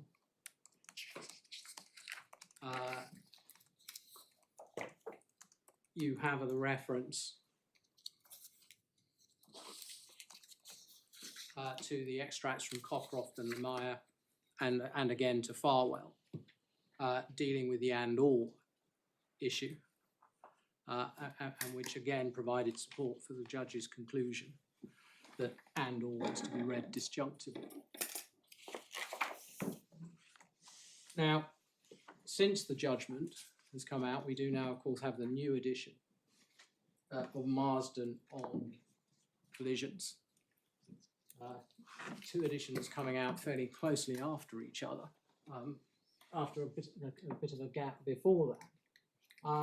But the new edition is to be found in the authorities bundle at tab 21, page 410.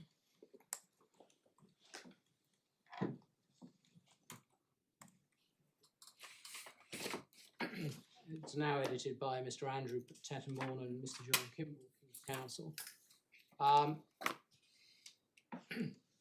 And I think it's fair to say it's the leading textbook on the law of collisions, certainly in this jurisdiction, and of course cited routinely in Farwell as well. And it deals with Rule 14 starting on page 413. And as I think we commented, as discussed yesterday, it is a relatively short passage, a short extract.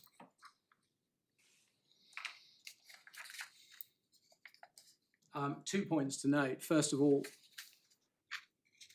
that in broad terms, the authors refer to the judgment below in with approval.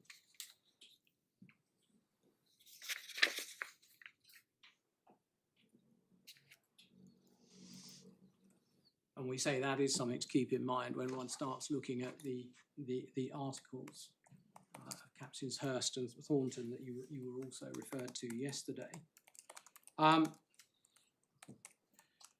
Perhaps just going back to our discussion earlier this morning concerning the difference between what is between the effect between the limits of a reciprocal course. There's a useful discussion in on page 413, where the authors make the point, which I think is common ground, but make the point that it's unlikely, given the changes in wording between rules 18 and 14, that old cases are of much, if any, continued assistance, and then say a course may be reciprocal without being end-on. The tendency of the old cases appears to have been a difference between courses of 1 point or more to be enough to take the situation outside the rule, and a difference of a half a point or a little more to bring the situation within it. And the footnote for that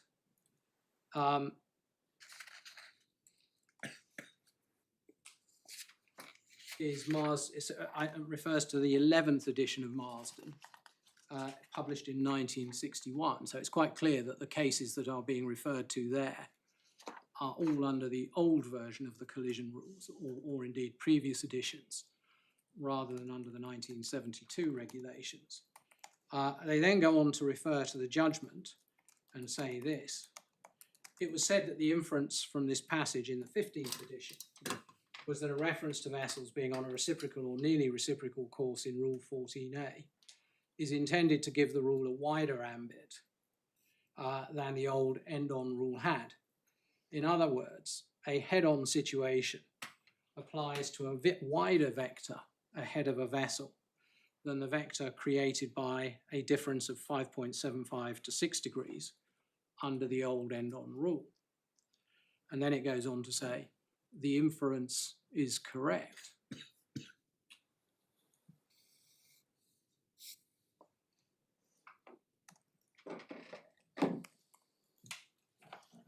And we say that passage clearly disagrees with my learned friend's case as to when vessels are to be considered on reciprocal or nearly reciprocal courses.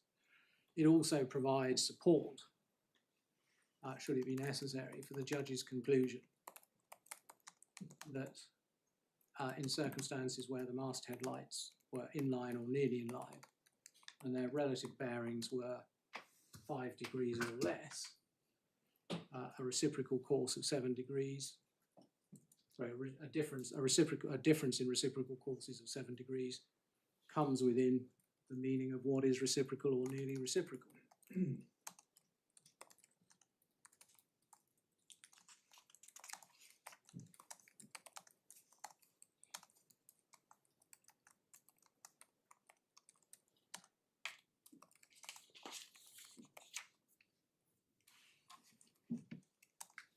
So, my lords, that's what I was going to say about Marsden. That leaves, in terms of the commentaries, the Hurst and the Thornton article, except that both are experienced master mariners. But of course, that their views as mariners do not assist with the construction of the rules. They may be of guidance or of interest for the purposes of the application of the rules, but they certainly cannot replace the role of the assessor. As my learned friend pointed out yesterday, Captain Hurst is broadly supportive of AFINA I's position, while Captain Thornton is broadly supportive of KIVELI's position. It is, of course, perhaps right to note that Captain Thornton's firm was acting for the MFG Sydney in the Apollo case, and therefore might not be considered to be entirely disinterested in a viewpoint that supports the arguments they would have run had that case gone on appeal. The other points to note about the Thornton article, he assumes that the travaux were not before the judge. That is correct in the sense that the judge didn't have the detailed extracts. But of course, the appellants didn't seek to run a case before the judge based on the travaux, notwithstanding that the relevance of the travaux, or rather the existence of the travaux, was known to all. The article also assumes that the officer of the watch of KIVELI considers the situation a crossing situation. There's no good evidence that he was ever navigating on the basis that he was in a crossing situation. The judge's findings of fact were that he wasn't keeping a good lookout and was distracted. His own evidence was that he intended to pass both Cape Natalie and AFINA starboard to starboard, albeit at an unsafe distance. Like the appellants in this case, the article proceeds from the assumption that the 6-degree arc ahead of the vessel is somehow precise. For all the reasons we've discussed this morning, that's just not true or not right.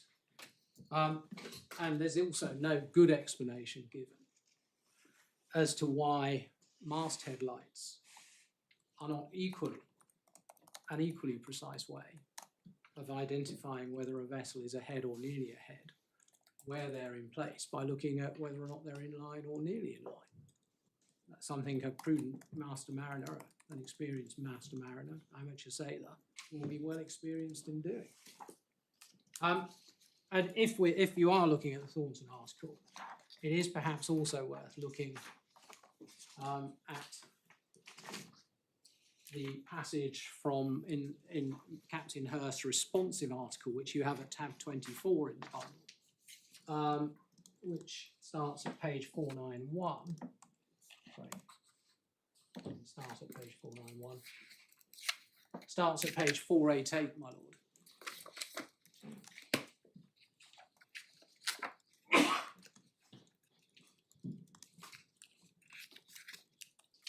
Where he sets out his reasons for considering that Rule 14 was intended to have the narrow application.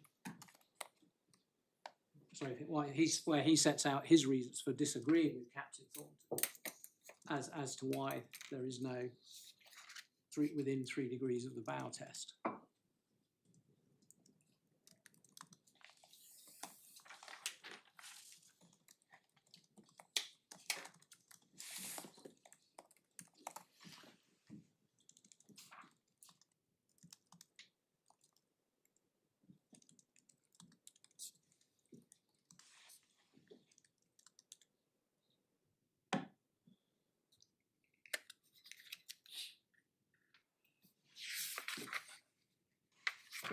And in essence, Captain Hurst shares the view that we have expressed, which is that my learned friend's test, or what he says is the scope of the test under Rule 14b, is simply too narrow and restrictive, and ignores the language of the rule.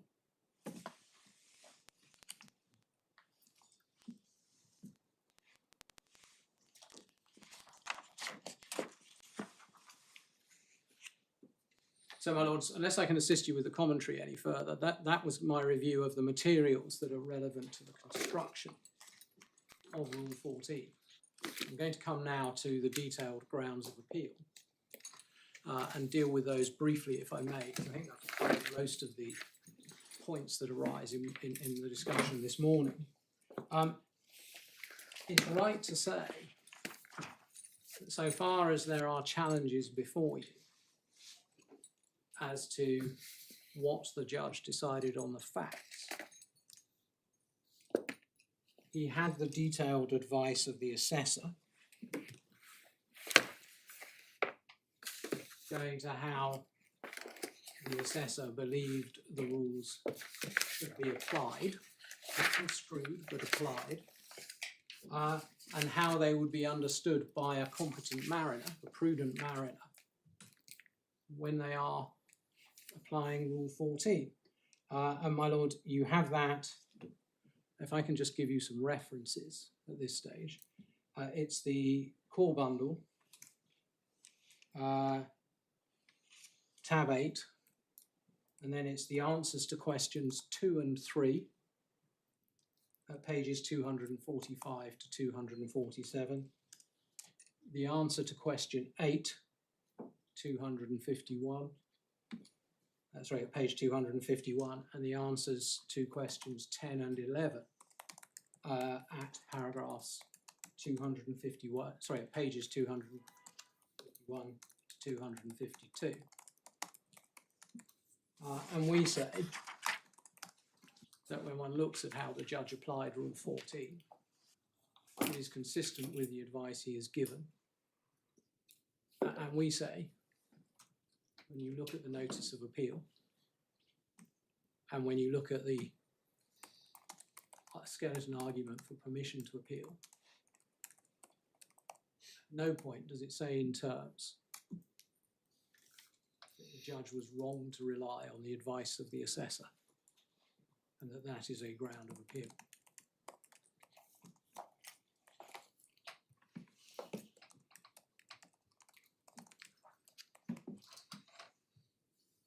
Now, my lord, if I can pick up the grounds of appeal, which you have in the core bundle,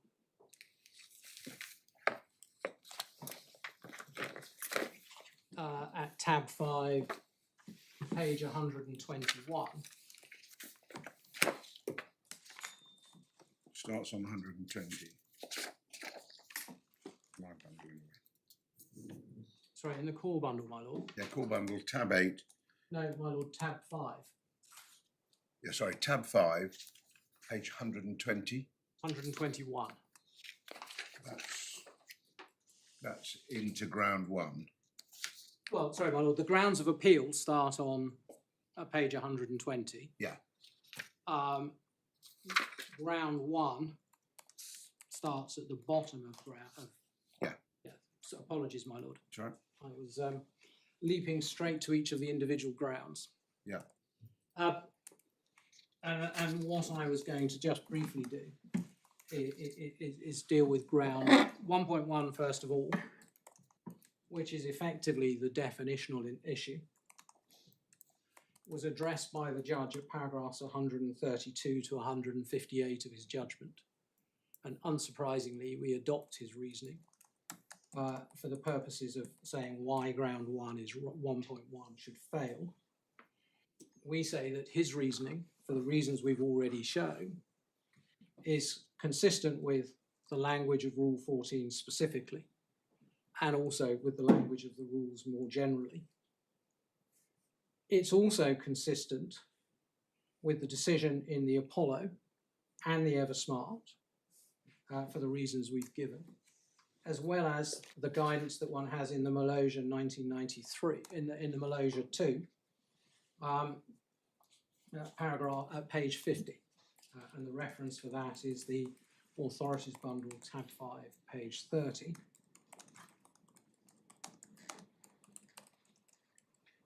Further, the judge's conclusion that Rule 14b was not a defining provision meets the requirements of modern navigation. And we invite you to look, for example, at the three examples that the judge identifies in paragraphs 144 to 155 of the judgment, 45 of the judgment. And as discussed this morning, the key point, one of the key points is this, that as Farwell sets out, modern vessels may well need to take avoiding action based on data from their radar and other navigation equipment before one can reach conclusions based on the criteria in Rule 14b. The judge's interpretation also deals with the potential lacuna caused by vessels in a fine passing situation where there is a risk of collision. Further, as we point out in paragraphs 13 and forward of our skeleton argument, which is at page 84 in the call bundle, the appellant's case renders Rule 14a superfluous. If the rule was as limited as my learning of when a head-on situation exists was as limited as my learned friend would have you believe, then why didn't the authors of Rule 14, the drafters, simply say that whether or not there is a head-on situation is to be determined by looking only at the side lights, or indeed by reference to the arc of visibility ahead of each vessel?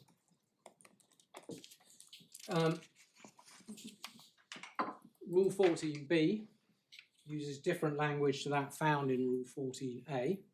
So as discussed this morning, Rule 14a is concerned with the vessel's courses over the ground, while Rule 14b is concerned with a separate and different question of what the vessel can observe. And we remind you, my lords, in that respect of the sketch that we have looked at page 442 in the Authorities Bundle, tab 22. And we say Rule 14a provides the definition and required action, while Rule 14b provides the guidance as to when the head-on situation is to exist. And in this respect, again, I draw attention to the contrast in language with the old Rule 18, and indeed the text in the commentaries we've already looked at. Now, much of the appellant's reasoning turns on the suggestion that their interpretation of Rule 14b, namely it is definitional and requires both vessels to see both side lights, gives a precise definition as to when a vessel is often treated as being on reciprocal or nearly reciprocal courses. As to this, it's unclear why there needs to be a precise definition. We do say navigation is not an exact science. It depends on competent mariners exercising their judgment, often in difficult circumstances.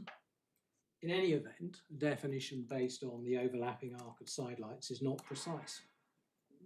The cutoff for overlap is between 1 and 3 degrees. The appellant's case ignores entirely the effects of weather and sea conditions, and indeed sidelights are only visible from 3 miles, or only required to be visible from 3 miles. And that may be, as the judge identified, long after the risk of collision has arisen. It ignores the lacuna that I've already discussed. And in certain situations, outside the 3 miles limits for the sidelights, my learned friend is correct, particularly in relation to the arc of visibility, adds another layer of complication for a master mariner, requiring him to take additional steps to determine whether or not he's within that arc of visibility. And we say that contrary to the appellant's suggestion at paragraph 25.7 of their skeleton argument, the definition of reciprocal or nearly reciprocal is not difficult to apply. Mariners have been doing so for a long time. It's clear that a reciprocal of nearly 8 degrees will be outside the range of what is nearly reciprocal. See the Locke Vivek. And neither the commentators nor the assessor in this case have had any difficulty in determining whether or not the vessels were on reciprocal or nearly reciprocal courses. And we say, while of course the drafters in 1972 may not have had autonomous vessels in mind, the fact that the judge's test can apply easily to such vessels in the future is a material factor when it comes to considering the judge's interpretation with that of the appellant. So that's what we say on ground 1.1, and we say you should reject it. Likewise, in relation to ground 1.2, the and/or issue, it's difficult to improve on the reasoning of the judge at paragraph 159 and following of his judgment. His reasoning accords with the natural and ordinary meaning of the words. It accords with the meaning that a mariner reading the rules and seeking to apply them at sea would adopt either the masthead lights or the side lights, not only the masthead lights. And again, for the as discussed in paragraphs 166 to 167 of the judgment, there are situations where a vessel's masts will appear in line or nearly in line, even though both side lights may not be visible. See answer 4 of the advice of Commodore Dory. I've already made the point that to the extent the appellant seeks to justify its interpretation, and this is paragraph 33 of their skeleton argument, by reference to the so-called 6-degree arc, there's no justification in the language of the rules for the view that Rule 14b is concerned with the 6-degree arc. We do say that the fallacy of in the appellant's argument is highlighted by section 41 of their skeleton. They accept that for the sidelights to be determinative under Rule 14b, the vessel has to be close enough for the sidelights to be visible.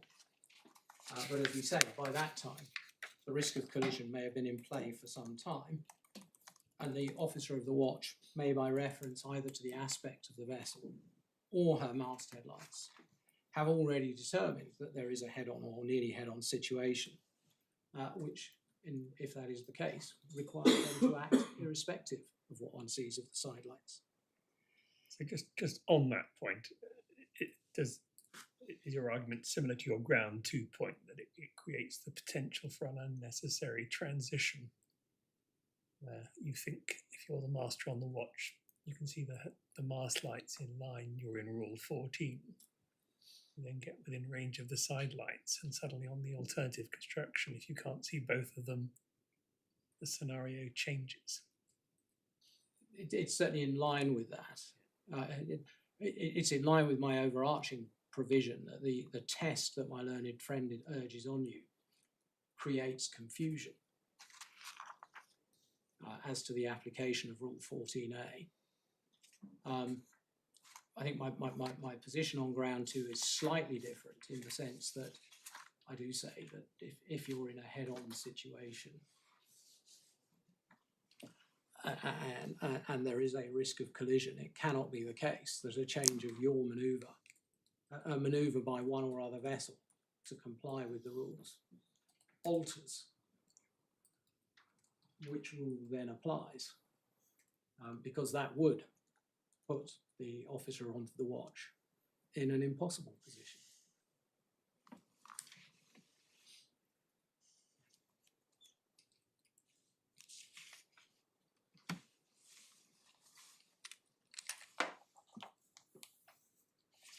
My lord, then moving on to the A vessel issue. We say that the appellants have no good basis to challenge the judge's findings at paragraphs 178 to 184 of the judgment. The attempt by the appellants to suggest that clause 14b requires the vessel, a vessel believing that they are in a head-on or nearly head-on situation, to work out not only what lights can they see, but what lights the other vessel might also see, is inconsistent with the language of the clause, which refers to a vessel in the singular. The problem that the appellants identify actually only arises if one treats clause 14b as being definitional, rather than providing guidance to a mariner on watch as to when a head-on or nearly head-on situation arises. And in reality, the appellant has no good answer to the 5 points which the judge identifies at paragraph 180 of his judgment to justify that his conclusion that clause 14b is concerned only with what one vessel can see of the other. And again, I remind you that we looked at the Veracruz this morning, the judgment of the US Court of Appeals, and that was the approach they took.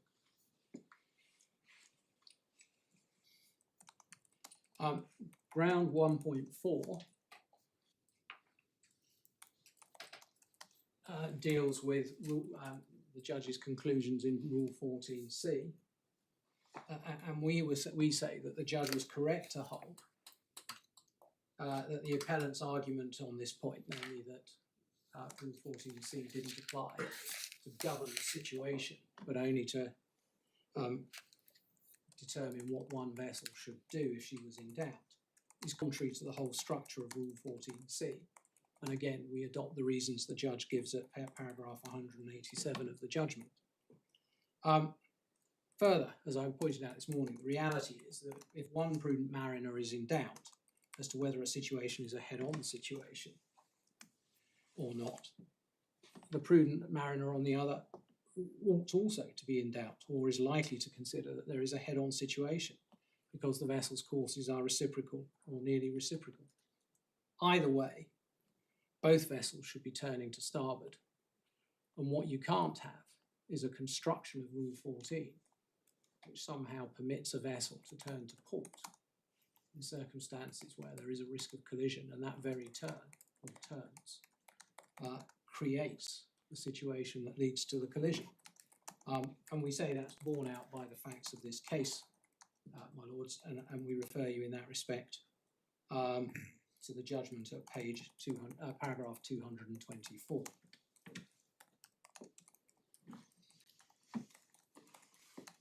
My lord, we also say that it's inconsistent with the way that the expressions of a vessel's perception are treated elsewhere in the rule, and can I refer you to our skeleton argument at paragraph 71, which is in the bundle, core bundle, tab 2, page 97, and also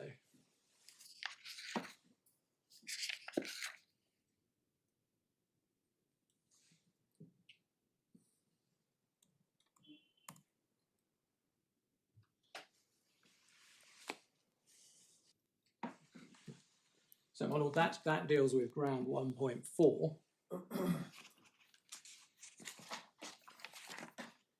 No. Now we then turn to challenges to what are essentially the judge's findings on the facts. And that's grounds 1.5 and following, my lords.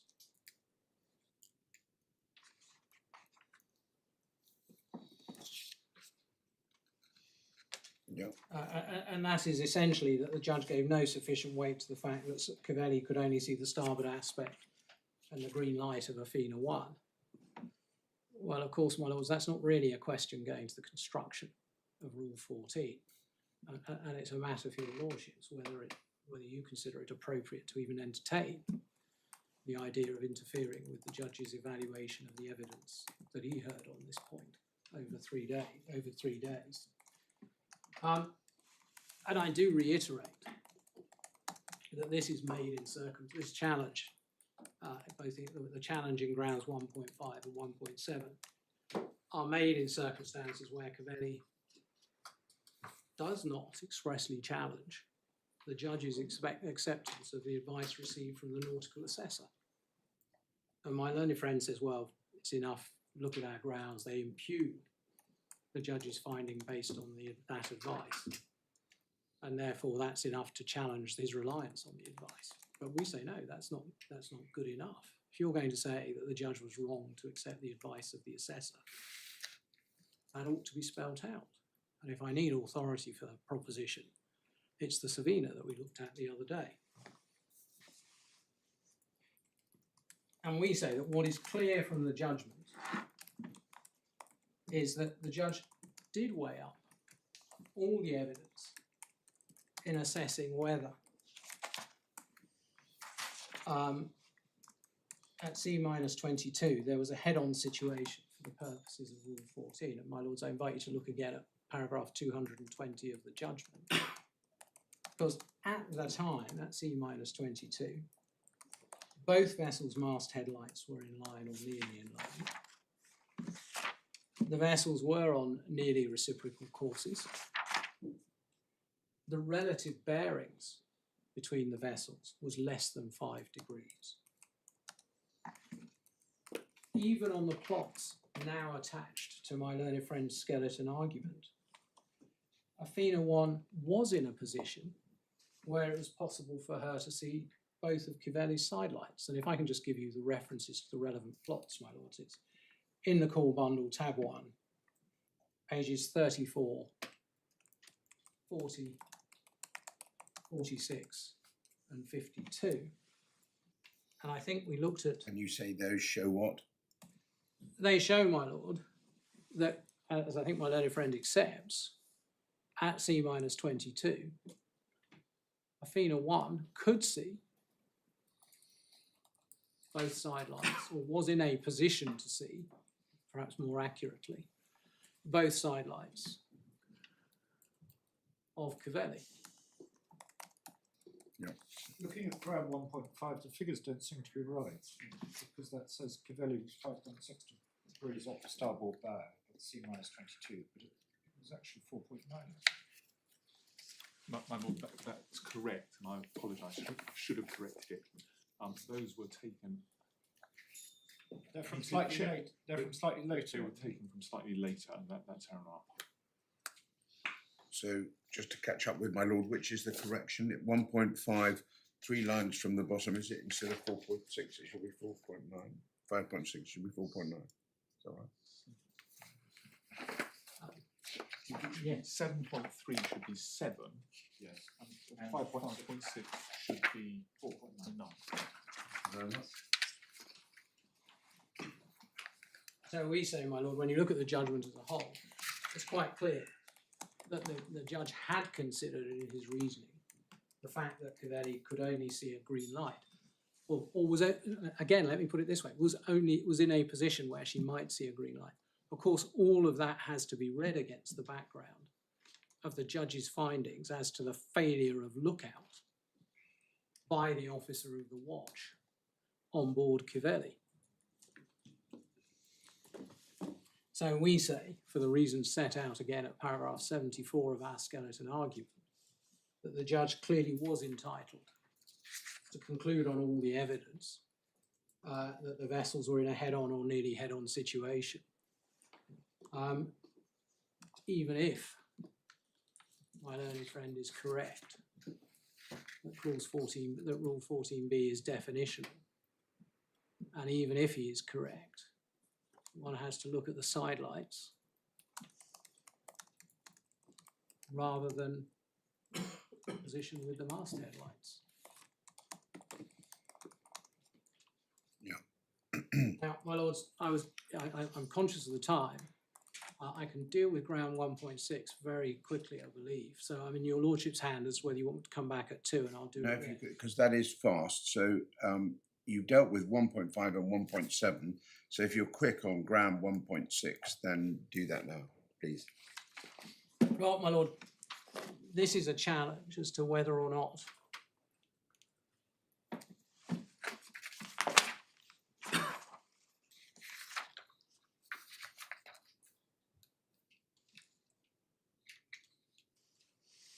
This is the declining to find. this was the erring in finding that each vessels would have seen the masthead lights in line, while declining to make any findings on the side lights. We say again, it's misconceived. First of all, it's a challenge to the judge's finding on the facts. It seeks to place all the focus on the side lights in the arc of 6 degrees again. The judge was quite entitled to find, in circumstances where he could make a positive finding as to the position in relation to the masthead lights, but was not satisfied on all the evidence he heard that he could properly make a finding as to the position in relation to the side lights, not to do so. And that is a decision for him based on the evidence, and is not one this court should interfere with, particularly in circumstances where the appellant has not challenged the judge's acceptance of the advice of Commodore Dory that is recorded at paragraphs 216 and paragraphs 223 to 228 of the judgment. We say the judge's conclusion that the position of that each of the masthead lights were in line or nearly in line was properly based on his assessment of the vessel's courses, their relevant bearings from each other, the advice of Commodore Dory, and the perceived separation between the vessel's respective masts at 8.5 nautical miles. Carefully considered conclusion. He wasn't required to make findings on the side lights for the purposes of his judgment, and in circumstances where he wasn't satisfied that the evidence enabled him to do so, he quite properly did not. We say his conclusion is unassailable and one that was reasonably open to him on the evidence, and therefore you should not interfere. Overall, therefore, my lord, our conclusions on grounds 1 and 3 are that the appellant's ground 1 should be dismissed, and it follows equally that the appeal on ground 3 should also be dismissed. Yeah. My lord, that brings me to ground 2 and apportionment, and I believe I can deal with those comfortably after lunch in the time available to me. Yeah. Okay. Well, we'll come back at, that is fast, so we'll come back at 2 o'clock real time this time, as opposed to 2 o'clock on that clock. We'll be on ship's time and local time next. Thank you. Court rise, table.